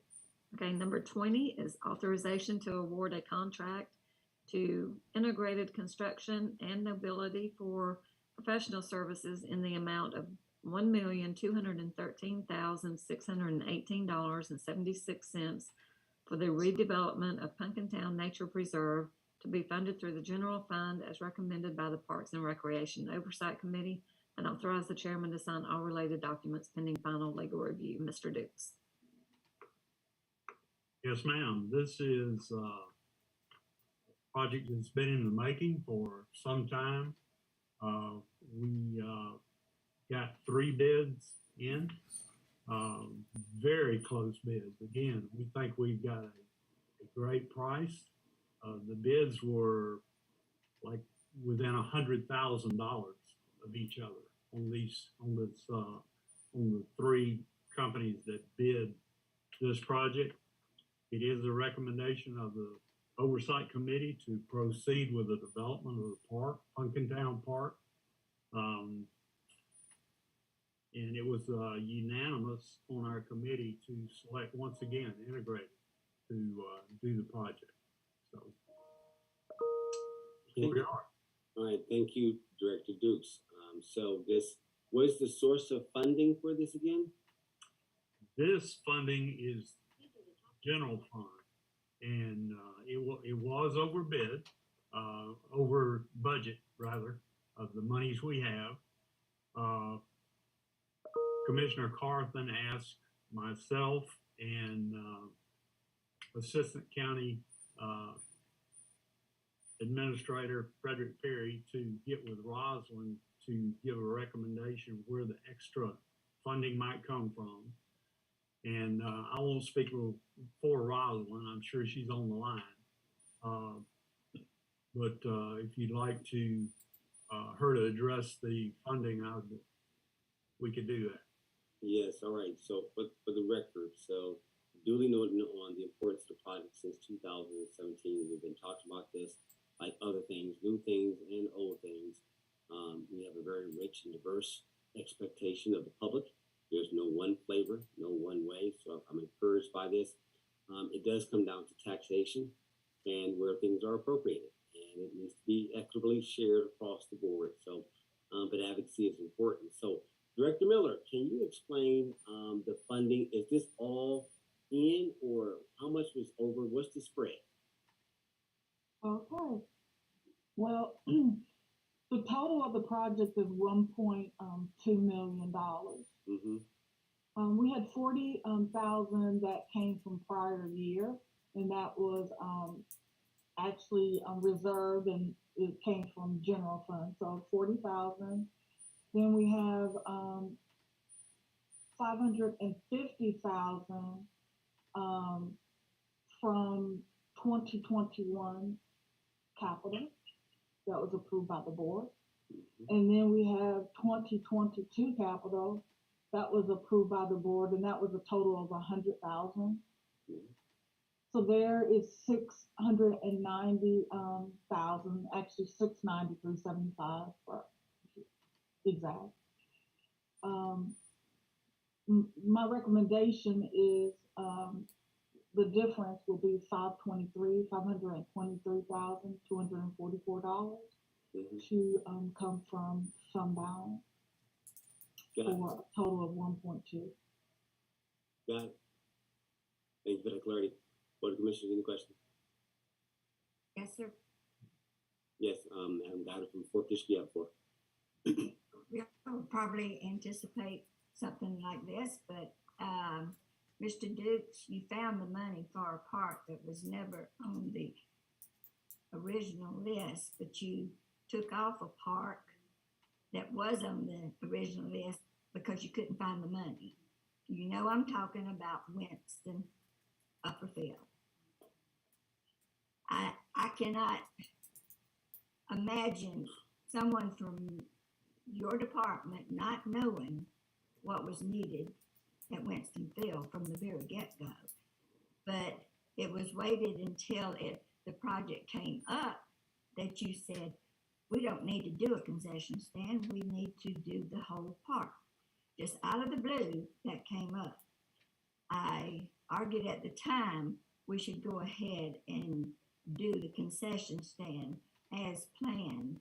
But of course I was overruled. But now you can find the money, over $1 million, to do the park, when I think it was 100,000 that was allocated just for the concept or whatever. There's no controversy about the Winston Park. I think Commissioner Carthen's going to find out there's a lot of controversy about the passive park. what are you gonna spend $1 million on? I know there's a bridge that was an issue that divided the property, but the people around the park are not happy that the park is moving forward. But I just want to know, why do you find the money for certain projects and you can't find it for the ones that was really on the original list to begin with? Director, Commissioner, yeah, go ahead and respond, please. Commissioner Guyer, I don't appropriate money, and I don't find money. That's the Board of Commissioners' job. I advocate for parks in all districts, and it's the job of the commissioners to decide whether they want to fund them or they don't. It's not my job to find the money. That's for the Board of Commissioners. But you make recommendations, and you do know that. You make recommendations to commissioners. You and I rarely talk because you don't make a recommendation for my district. I just do not understand how this part takes priority over one that was originally on the list. This is unfair to District 4. Y'all all know that. I don't have to tell you that. It's nothing against Commissioner MacArthur. She just has more clout with y'all than I do. So I just wondered, why are you doing this to a whole district that is half the county? The size of District 4 is half the county. There was a big issue about, I think it was Commissioner Mitchell mentioned about Parks and Recs when we were talking about the allocation for the upcoming splash. Well, we've got plenty of Parks and Rec. I mean, we've got new parks everywhere. So it's not a construction problem, it's a maintenance problem. And we cannot spend splash money for maintenance. We have to do that in the budget. And so it's only capital projects that's in the splash. So this is unfair to District 4. You're taking the oldest and most dangerous, really, concession stand out there and putting it to the side like you did the lights for Fairplay. They knew years before that those lights needed to be done at Fairplay, but they waited and put it off to where it became a danger to the kids and whoever was down there before they replaced them because they waited for the splash. We're tired of waiting. It's not right if you prioritize something over what the citizens themselves. Remember the Citizens Committee? And y'all already diverted from their recommendations already with the, and by the way, it was originally supposed to be a citizens and a youth center. Y'all split it up. That's why it cost so much more. And it wasn't going to be a 2-story building. It was going to be a 1-story building. But y'all, you don't seem to have any trouble finding money for other districts. This is unfair. And I think the citizens will be speaking on this because I've heard a lot of people say, why do we need that park? We just took over the golf course at Bear Creek. It's going to be a passive area, walking area, and all this stuff. And so now you've kind of kicked Winston down the road again. And I think you're putting things on the splash list for the western side just to get their, their vote for the projects. So it's just not fair. And y'all know it. You know it as well as you're sitting there. And I just take offense to this, especially when we got to the project and then all of a sudden it wasn't worthy. We had to redo the whole park. And it's just some shenanigans going on. And with that, I yield back. Thank you, Madam Guider of the 4th District, and I'll keep this in a fair way. That we don't mix projects, that we don't mix SPLOS and what intentions are. I've always said I feel for the residents of District 4. But look, I mean, you had clout when you were in the majority. Why did Mike Walker get $5 million animal shelter? Why didn't you just punch this? Why did I have to become the third vote? Where were you? Where was your advocacy? I take offense with just that. Like, come on, I get this, but do you really want to say this in front of these people? You were in the majority. At the Strongs for $50,000 for mental health. You were in the majority. What were you doing during that time period? So then why is everything in district? Because I worked. I advocated. And so now I'm saying it's this victim mindset. You were in the majority all this time. And so now it's being redistributed. Yes, it should be. Break it up. Right? I mean, those markers should already have been there. Don't blame staff. We pushed the priorities. It's of us. Gary responded, right? Well, okay, I'll take this, but it's not staff, it's us. You were silent during this period of time. Now you're getting it, but using the false narrative that we're doing shenanigans. No, it's not. You're being outworked. You got people who are really advocating. You're thinking it's going to come to you by entitlement and by default. You have limited resources here. And so it's whoever gets together. You got, like, it's the very first time in all this time you finally asked to my fellow commissioners, like, okay, finally you asked for our vote. Up until this point, you're trying to push Madam Chair to sort of ask, I'm trying to let her work for this. For the first time, just now, and for that, now you got my attention. Right? And so it's one of those like, okay, good, look, you gotta advocate. I get it. I'm okay with whatever the Parks and Rec, whatever y'all work through. Okay, scope changes all day long. I have no problem. I won't belabor that. It's just the sentiment that says that we did the okie doke with it. Now, to my seniors, who will put the youth together with the seniors? No. It came out of the district town hall says they're two separate entities. The committee came together. We didn't agree with that. We broke it up. It's a recommendation. We are the board. We're not bound by no committee. Who would want the youth together with them seniors? Can y'all imagine them in the same facility? Y'all think that is cool?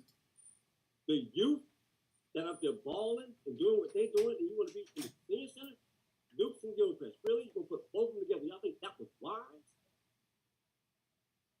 That was truly like, that was wisdom of this board. Like, no, I'll break that off. We get it, but that makes no sense. You don't put them two generations together like that. So again, it's just narrative. Get it, but I won't belabor that. I just that right there hit me the wrong way. Like, okay, come on now. Again, let's just shape the past is past. We're gonna shake this up here in the soon, weigh in, but the false narrative that okay, there's opinions and people like, well, everybody for every yes somebody wants to know, for every no somebody wants to yes. Somebody wants you to do it this way. It's all about control. Everybody take their position. Please, let's just be peaceful about this. I think that again. It looks like this all coming out the general fund. I mean, you have the idea, you have the same access, you have the same intelligence, you have the same resources. Well, you got the same people that's whispering in your ear, handing you stuff to sort of do. Okay, well, let them help. Right? So, I mean, nobody's harming you. You know, this is, oh my God. This dog whistle as if like, no, we're not. Don't do that. You're the majority for all this time. Because now, now there's an awareness of how we're advocating for our district. And I'm saying, like, well, wait a minute. Y'all are taking up. No, we're not. Your list should have been that long already by default. And then we would have to work through it. But because there was nothing there, right? It's like, I look up like, dang, I did score 80 points. My bad. But to say that we did something wrong, that's not fair to the board. That's not fair. So I won't belabor this to Commissioner Mitchell or Commissioner Carson. I mean, obviously, you don't have to respond, but you can if you wanted to. respectfully, because again, I get what you did.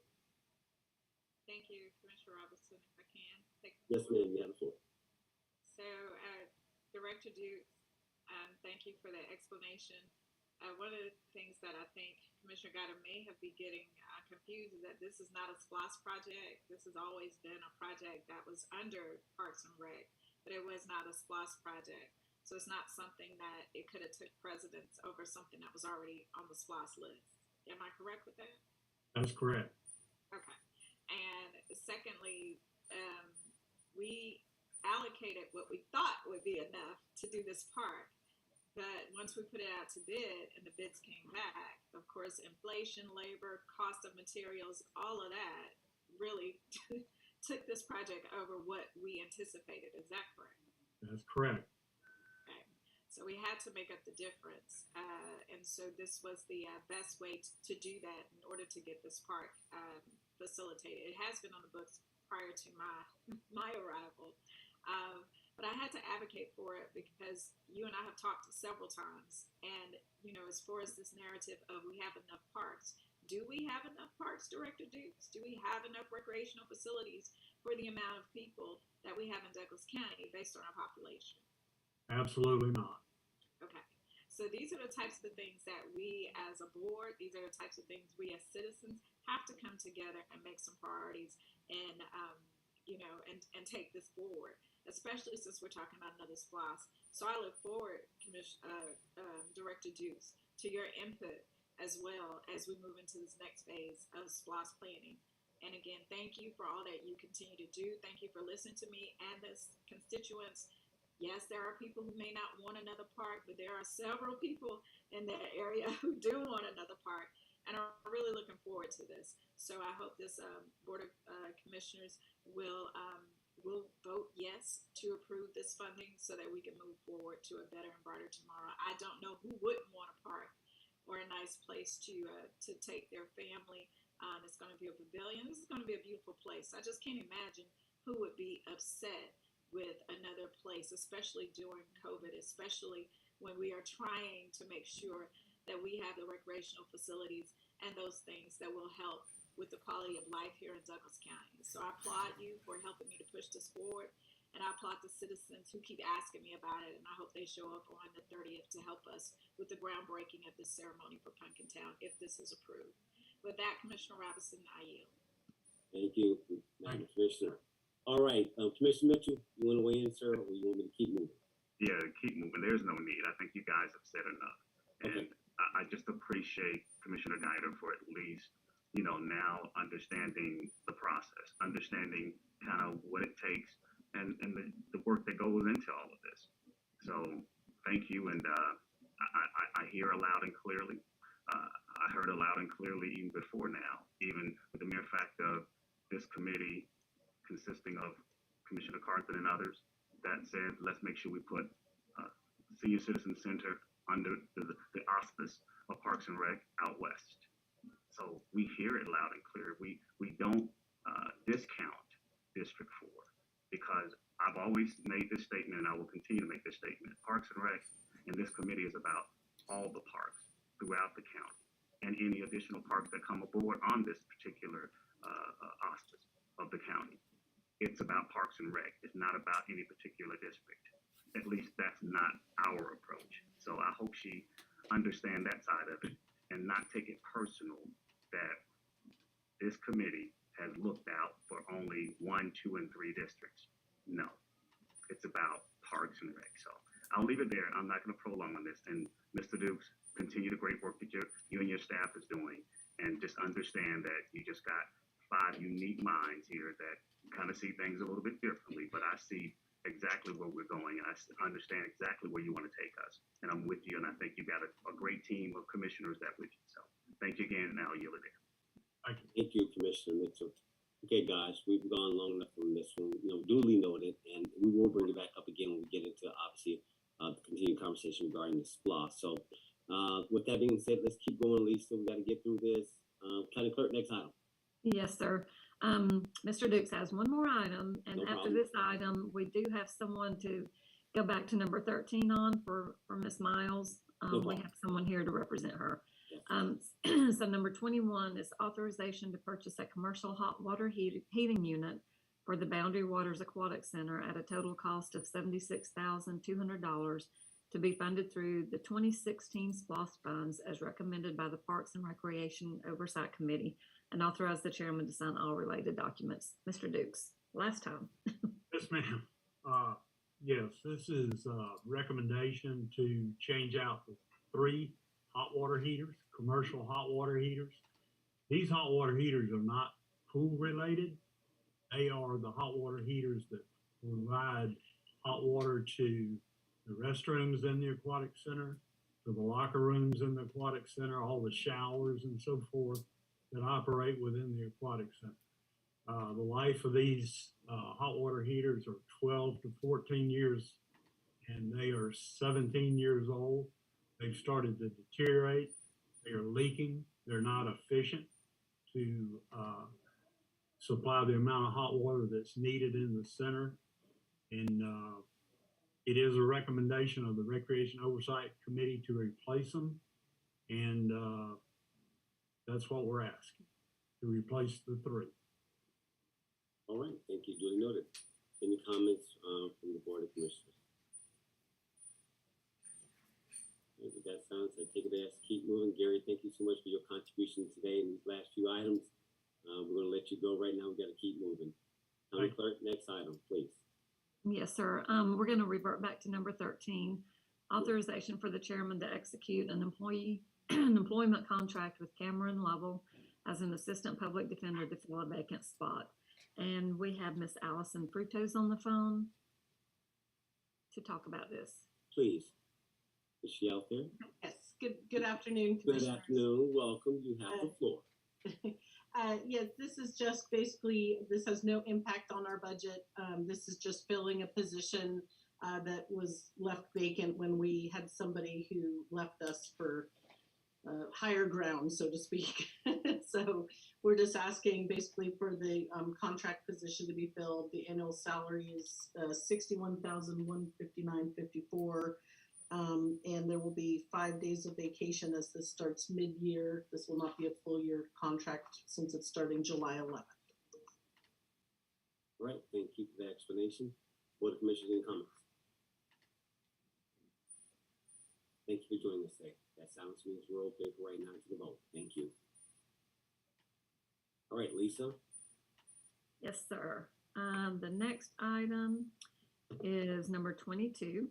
Approval of a contract with Network Cabling Infrastructures, LLC for the CCTV system replacement at the Douglas County Transportation Center, aka Park and Ride, in the amount of $237,414 to be funded with federal grant funds, and authorize the chairman to sign all related documents pending final legal review. Mr. Ron Roberts. Thank you, Lisa. Thank you, Vice Chair. Yes, we long time coming for this one. This was from a grant that was originally written back in 2014 when I started working down at the Connect Douglas. We identified several grants we needed to move on and get funding moving on, and this was one of them. We went through a very good process with the Director Amons, who I enjoy working with a great deal. We had a good selection panel. We had a good responses, and we ended up going through that process and selecting NCI. We went through back to the procurement just last week to make sure that we explained it so that it was on the agenda today for approval. We want them to get started as soon as possible. Those cameras that are down there, I know you've heard me, those are ones that are placed down there 10 years ago, so they have not been functioning properly. So this will replace and update coverage, ingress, egress to the park and ride lots, replace the cameras, and run the appropriate fiber and fiber size for the camera usage. And they're going to be moving pretty quick on it, and we're looking forward to getting it in. I'm available for any questions. Thank you, Director Roberts. I've just got one question. It's a comment that you made, and we're always talking about cameras, whether they're inside buildings, outside assets, or along corridors. whether it's to jail or this. Like, listen to words. We put these things in, they're still not working. That just, who are these vendors? And then we have to keep patching on this stuff. Like, I mean, camera seems to be what, since 1800 camera photography? We got more, I get resolution, I get more advanced cameras, but this now we spend $200,000, $3 million. Like, this is supposed to be important, but they don't work. That's why I don't get too much enamored by technology. They're like, yeah, I hear you. But I'm listening to the language that staff is using. That's something that prompted this. Okay, but you did, what did we do? We bought something that still didn't work. It wasn't work to the degree of it didn't meet our expectations. We're not being absolute. I know that. But it's just the fact that we just, again, back to maintenance. So it never works, we never get around to it, and then we just buy a new one. Somewhere there's something about a policy and procuring that hopefully will get addressed here soon. But duly noted, Director Roberts, I just made a point about these cameras and the need for us to keep having to replace them in various areas. And I guess I'm disappointed in the service providers. It's not you guys. All right, to my peers, any questions? Director Roberts, I think we're tired. We're at the end of the day, so let it go. We're good for right now, and thank you for that one. All right. Go ahead, County Clerk. Almost at the turn. In the background. Let's go. Okay, number 23, approval of First Amendment of the IGA with the City of Douglasville on joint city-county funding for the Highway 5 and Douglas Boulevard Turn Lane project, and authorize the chairman to sign all related documents subject to final legal review. Director Valentine is here to discuss. Yes, thank you. This amendment is for a time extension only on that contract or that agreement. It does not change the terms otherwise. The original agreement dated May of 2019 indicated or stipulated that the work be completed by July 1st of this year. Obviously, we're not going to be able to meet that deadline for a number of reasons, but we have completed the design. We have begun the right-of-way acquisition process, and then once that is completed, we'll be able to bid the project for construction. My understanding is the city has already approved this agreement extension until the end of 2023 for us to complete construction of the project. Good. Thanks so much. And I guess I'm trusting that County Attorney Michael Coleman is involved in this. This will be pending that. This, to your point, it's just a time extension. And obviously, we want to make sure that we give enough time to sufficiently get through this project. We know the importance of it. So, are there any questions on this? Yes, sir. Yes, please. Madam Director from 4th District, you have the floor. Miguel, how long is it going to take to move all the electrical wires and poles and whatever? Once we get the project out to construction, the timeline that we're looking at now is bidding it this fall. And if we can get the utilities started in, say, November of this year, December, the goal is to begin the construction by the first quarter of next year. So that will give us enough time to complete the project by the end of next year. So we're looking approximately a 3-month to 4-month time period for the utilities to relocate. The overall length of the project is about 1,000 feet or so. So there might be 2 or 3 poles that need to be relocated. Other than that, it's underground utility relocation. And we've had pretty extensive discussions between the design team and us and the utilities in terms of where they would be located. So if all goes well, we'll be able to have the utilities relocated within 3 to 4 months.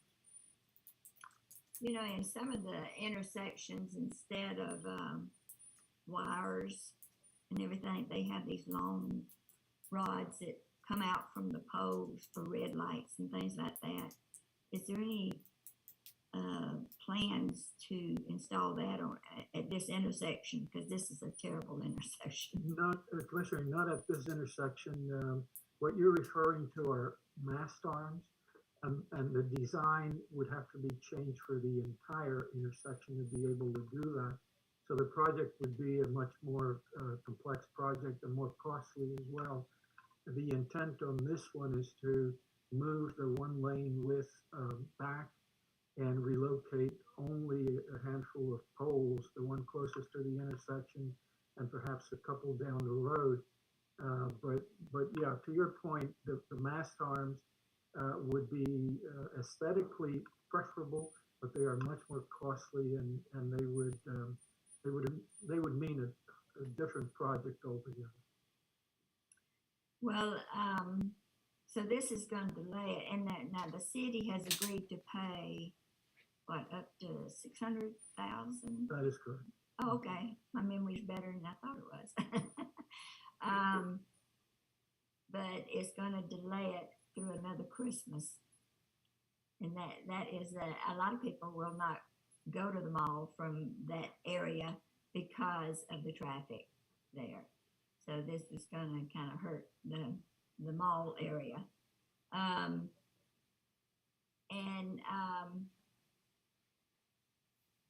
You need to adjust the lights there.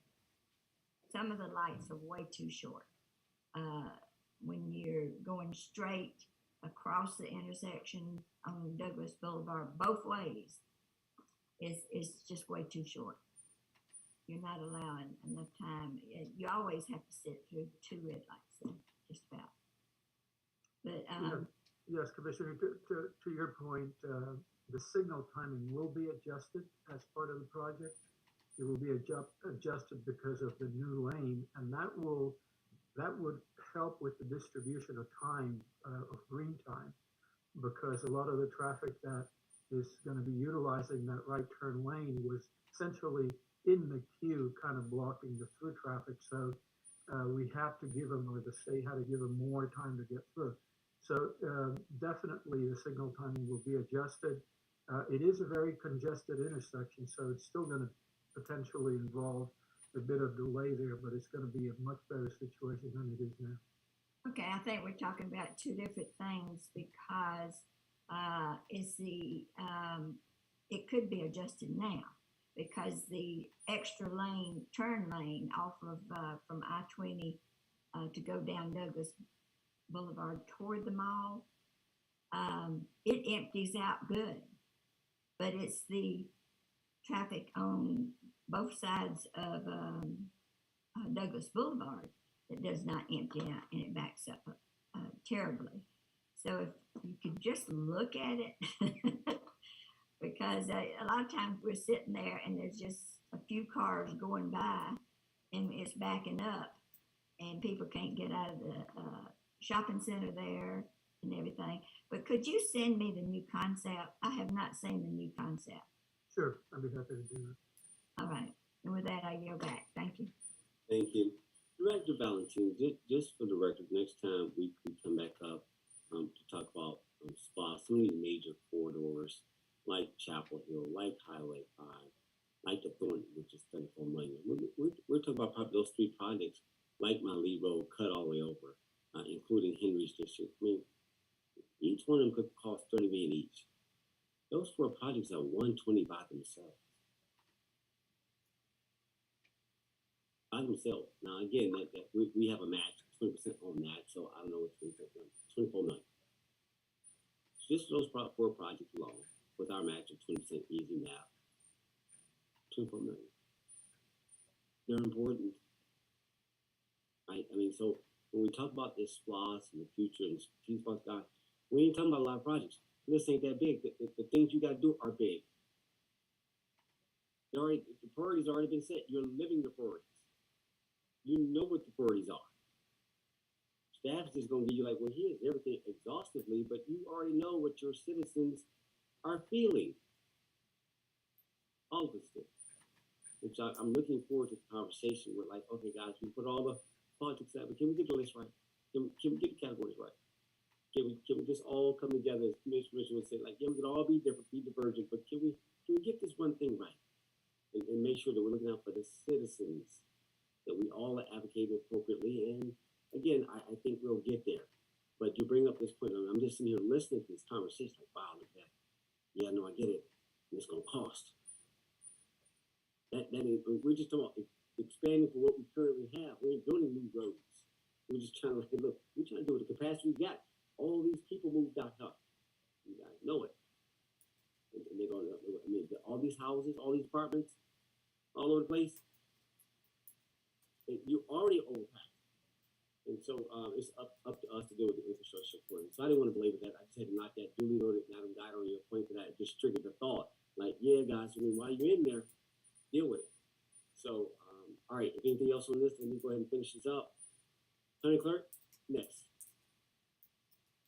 Yes, number 24, approval of an intergovernmental agreement with Douglasville, Douglas County Water and Sewer Authority regarding acquisition of property for the Dog River Reservoir expansion, and authorize the chairman to sign all related documents pending final legal review. Director Worthington is here. Good afternoon. Good afternoon, Good Vice Chair, afternoon. members of the board. Go right ahead.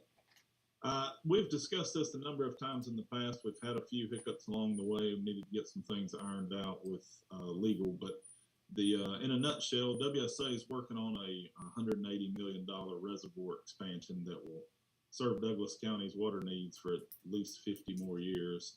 As part of the expansion, the reservoir will be raised, and that will cover 28.55 acres of property that is currently owned by Douglas County in the Dog River Park property, so down behind the Dog River Library.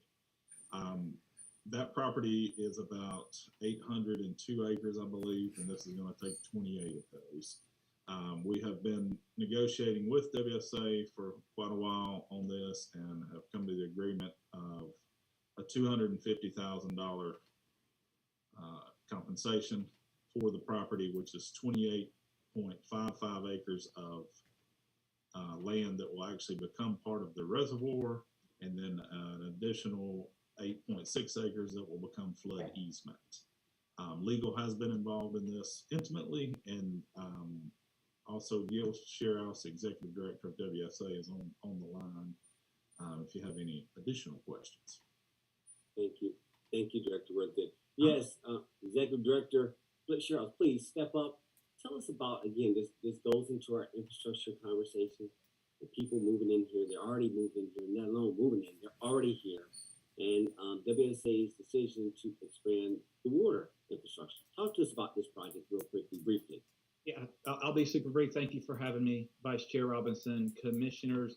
James discussed the project a little bit, so we're underway with a big project of ours to expand the reservoir. We will go from about 1.9 billion gallons that we store right now, we will go to about 6.5 billion gallons, primarily to serve water needs in the future. Like James said, up to 50 or about 50 years is our planning horizon on this. However, there are two other challenges that we face in the water industry that this expanded reservoir goes to serve. There have been changed environmental regulations that we have to meet that requires us to store more water for future needs, and also the changing climatic issues. We see that. We see droughts being more severe and more frequent. So we have to plan for those droughts as part of our water supply portfolio, and the Dog River Reservoir is our primary provider of water supply for the county businesses and residents. So really it's a three-legged stool to resolve the growing population and businesses, but also environmental regulations and climate changes. I say all that just to frame that a little bit for you guys, just so you don't think it's all growth, because it's not. It's addressing some other challenges that we have currently as well, and that goes to the urgency of this project. We have worked on this for a number of years. I've presented to this board a few times about this project. We have secured the key federal permit from the Corps of Engineers. It's called a 404 permit that was secured about almost 2 years ago now. We've secured our first round of funding for the initial projects, and we're underway, as you heard earlier from Ms. Duncan. Part of that is new intakes. We're having to replace a number of key infrastructure pieces around the reservoir, that we have to get a number of different permits, the MERPA certificate being one of them. So they go together. This is all about the same project. We appreciate James's and Attorney Coleman, their work on this the last year or so. We had a number of things and some deed restrictions to work out, but we've resolved all those. So I believe this stands ready for the commission's approval, where we can secure that property along with the other properties that we are having to acquire for this project. We do envision being underway with some of the ancillary projects in the next few months, namely intakes and some road work, and then the dam construction itself. We're still about a year and a half out from starting that. It takes a good bit of design work and prep work to get that ready. All in, about 6 more years to have the project completed. Great. Thank you, Director Shearhouse. Board of Commissioners, any comments? And we have talked about this, and so you guys came up with a per acre amount. I figured out, I guess y'all negotiated that and everybody's at peace, so I'm gonna leave that as is. If there's no other questions from the Board of Commissioners, we'll just keep this moving. Thank you, Director Shearhouse. Lisa, let's keep moving, please. We gotta finish this up. Almost done. Yes, sir. Number 25 is approval of a contract with VHB for the comprehensive plan update in the amount of $149,000 to be funded from the Planning and Zoning Department budget, and authorize the chairman to sign all related documents pending final legal review. Ms. Allison Duncan is on the line. Good afternoon, Mr. Chairman. This item was presented previously at a work session and was removed. We have brought it back to you with a recommendation from the Evaluation Committee to approve the contract for the comprehensive plan update to be awarded to the VHB team in the amount of $149,000. This recommendation was initially approved by the Purchasing Oversight Committee on May 19th, 2022. The VHB team was also present at the June 16th, 2022 Purchasing Oversight Committee meeting to answer questions. And this is an expense that is included in the planning and zoning budget. And I'm happy to answer any other questions that you may have. I believe we also have representatives of the VHB team on the call today to answer questions that you may have as well. Fellow Board of Commissioners, any more comments on this? Okay, silence, there is none. County Clerk, to Ms. Duncan, we'll bring this up tomorrow for the next step. No further questions on this now. County Clerk, next one. Yes, sir. This will be Ms. Duncan as well. Number 26 is approval of a contract amendment with VHB for the Bankhead West Small Area Study to be completed in coordination with the comprehensive plan update in an amount not to exceed $75,000 to be funded by a budget amendment to the Planning and Zoning Department budget, and authorize the chairman to sign all related documents pending final legal review. Ms. Duncan? All right, thank you. As I had mentioned, the Planning and Zoning Department has anticipated the comprehensive plan update for the better part of a year, and funds for the comprehensive plan update are included in the Planning and Zoning Department budget. Approximately 4 weeks ago, we received a request to consider a small area plan for approximately 7,000 acres of land in the northwest part of Douglas County between Douglasville and Villa Rica. This plan was not contemplated in our current work program or budget.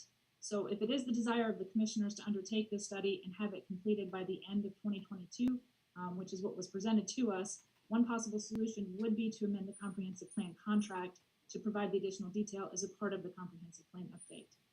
So again, this item is currently not accounted for in the Planning and Zoning Department budget and would require a budget amendment in the amount of $67,000. We have included a proposed scope for this item in your packet. I'm glad to answer any questions that you may have.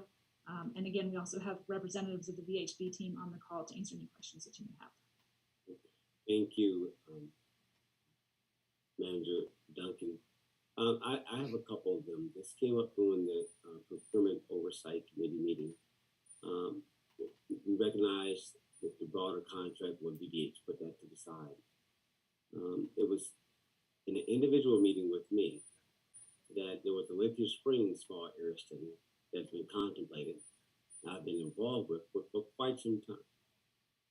It was my understanding that there was going to be two. Commissioner Mitchell, pay attention. There were two, one to the west of Douglasville and one to the east. Somewhere in the conversation, the Program Oversight Committee was noticeable, it was taken out. Oh, I see. Now, I'm gonna just leave it at that.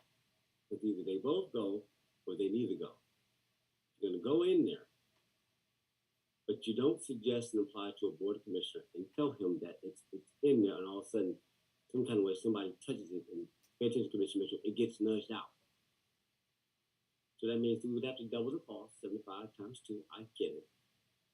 But to, again, we find ourselves in moments like this. And I said this during the committee meeting. I said, now, Chair, at that time, I'll come back to this. Don't do that. Don't do the board like that. At least let the board know. If you do that, let the, like, okay, don't tell me this. Then act like I didn't hear it. Or that it was not being led that way. Now I'm fine. Now, Commissioner Mitchell, this primarily, Licking Springs primarily is, again, this is our conversation. So staff, stay low. Commissioner Mitchell, Licking Springs was important. I know these are some of the things that obviously Ms. McCoy has brought up, things we've talked about with time tasks and split between the 2 districts, but you're going to do both. And since we really started talking about Licking Springs first, now pay attention. I get there was a nudge from economic development and Madam Chair and Madam Guider based on what we expressed in the committee. Like, oh, but what about redevelopment? You know, it's development out west versus redevelopment along our corridor. I couldn't let this go. If you're going to do planning, you're going to do it holistically. Or when you do both, it's the same corridor. And so you could ask us if we give constraint, if there's a money constraint, then maybe, okay, maybe we can't do both. But there was no reason that we couldn't do both. So offset that. So it's those type of nudges. Now you can't move or control District 2, and I know you can't mess with District 1 like that. You don't have this conversation. So Commissioner Mitchell, I'm going to yield to you. This says, do you care that this is added or addressed? I'm gonna let it go, but I had it for the record. But you can't nudge things when you tell Board of Commissioners one thing and they want to doing another. And I know there's other powers that are at the table, but you can get back to them and let them know if you yielded to another power because you find yourselves here. Commissioner Mitchell, you want to weigh in, sir? Do we do a study for Licking Springs, small area that should have been on there? It was knocked off. I get it. We just had this whole conversation, this whole day about things getting knocked off the move. So when a marble got knocked off, man, what do you want to do? Is he still there or is he being silent? Yes. All right. Can you hear me now? I'm sorry. Yeah, you're good, man. Oh, and I apologize. My computer's acting pretty funky. But here's what I will say. I know there was we just need to kind of have a sidebar conversation. And I'm sorry, my computer.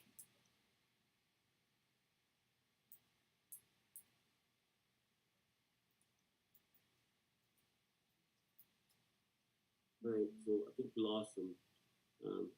Is Penman, he's still out there? He's still on there, but I guess he's having computer issues. It looks like he just dropped off. He's probably gonna try to call back in. All right, so I'll be sensitive to everybody's time. And to his point, I heard his spirit. We may need to take this offline. We know this was added, which is the topic about the West. And obviously we'll give him room to come back and talk about this. So mark this. I won't belabor unless Commissioner Carter wants to weigh in. Accordingly, we'll wait till tomorrow to see what comes up. I don't know what his thoughts are. I cannot speculate what his position would be. Again, I have no problem with the West, but it's both. But it's not that, okay, it was on it. We originally talked about that all along. All of a sudden, we're going to just knock it off for the West. Now, y'all know they can't get that. I couldn't accept that. And so, but I'm giving room. If Henry doesn't want to do it, because it's primarily in his district, if he yields, I'll yield. But if not, you're going to have 2 of them tomorrow. So, Allison, stay tuned, because that was what was presented. That's what you guys, your staff briefed me. So that's my only thing with planning and zoning. You guys briefed me that this was coming. Right? And so just to be caught off guard, saying, wait a minute, what happened to this? And we're in a committee and I'm looking here like blank. It was about the courtesy. It was just courtesy. So I'm not going to belabor this for right now. I'm going to let this go. County Clerk, let Commissioner Mitchell come back at his own leisure. If there's no more comments on this, I'm fine with the tomorrow. So I'm going to leave it at that. We belabor it. We get it. County Clerk, let's keep going. Okay. Our next section is approval of expenses. So if you could all just review those for tomorrow, and that's it, unless we need an executive session. Right, before we do expenses, I want to make just one comment regarding expenses. Using our expense account, let it be effective tomorrow when I originally vote. I will suspend use of my expense account, that's $6,000 going forward. Just for the record, I got what I got it this weekend. With an individual at a meeting said, Mr. Robinson, we understand what you went through. We get your point. But just to apologize for, you gave this commissioner benefit. You want to deny me. I finally got it. So for that, I've been saying all along, it's not a big problem. I got a budget. It was the principle. And nothing like going through a Juneteenth, 4-5 Juneteenth celebration. It's the principle. And so, Lisa, on the clerk, let it be effective. I will make it effective tomorrow with my, as a sovereign, independent commissioner. Because some people don't use their operating budget. They don't want aids. I'm saying I won't use this expense account going forward. And I will put it in writing for you accordingly and make sure that finance gets it. So we're going to leave it at that. And so with that being said, expense account, Board of Commissioners, please take a look. County Attorney, do we need to go into executive session? Mr. Vice Chair, I do not believe we have any executive session requirements for me today unless someone else, one of the commissioners, has a need to go into executive session. I'll wait to hear all of y'all. I have nothing to be put forth. County Clerk, you have nothing to be put forth. Anybody else want to know something? I mean, they can always call offline for us, but if they need to go into exec session for the wholeness of the board. Commissioner Robinson, I would say yes, and this is around legal and contracts. Okay. Yes. All right. So we've got one personnel. Is there anybody? Not personnel. This is legal contract. Oh, legal contract. So the legal side. So I think if I understand, Commissioner Carson, you want to get some legal advice. Is that correct regarding the contract? I'm not sure. Contract No, not advice. I got it. Yeah, the board needs to be prepped on what we just went through this last week, and it's around legal and contract negotiations. Got it. Okay, we need to fit within an exemption for open records. If there were a request for legal advice, we could do so. Otherwise, it would be real estate, litigation, or if it's preparing for litigation, which it may well be what we're talking about here, but we have to fit it within the exception. So would this be preparation for legal litigation? Possibly, yes. Let's go, and I would recommend we go into executive session in preparation for litigation. Right, Board of Commissioners, you so heard that the movement to go into executive session to deal with litigation as a single item only.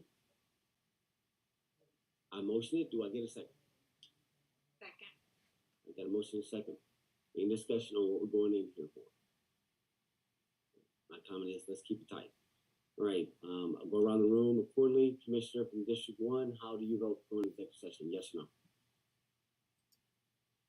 And he may be off. That's okay. District 2, Kelly Robinson, yes. District 3? Yes. District 4? We lose you. Yes. All right, we got you. All right, we got enough to go into executive. We almost didn't have enough. All right, we got enough to go into executive session. We do have a quorum. Ladies and gentlemen of Douglas County, we will be back when we are properly fulfill the need to review this matter, and we'll come out and conclude today's meeting. With that being said, let this meeting stand adjourned as we go into executive session.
You are back live. The floor is yours.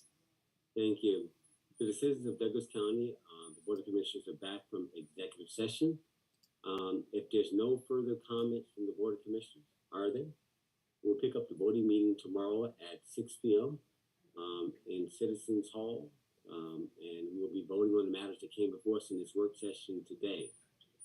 Board of Commissioners, also, if you got any announcements that you want to make sure you get them to our county clerk accordingly. And of course, you have liberty to speak as you choose at the end of the meeting. If there's nothing else that needs to come from this in front of this Board of Commissioners, let this work session of June 21st, 2022 stand adjourned. Thanks, guys.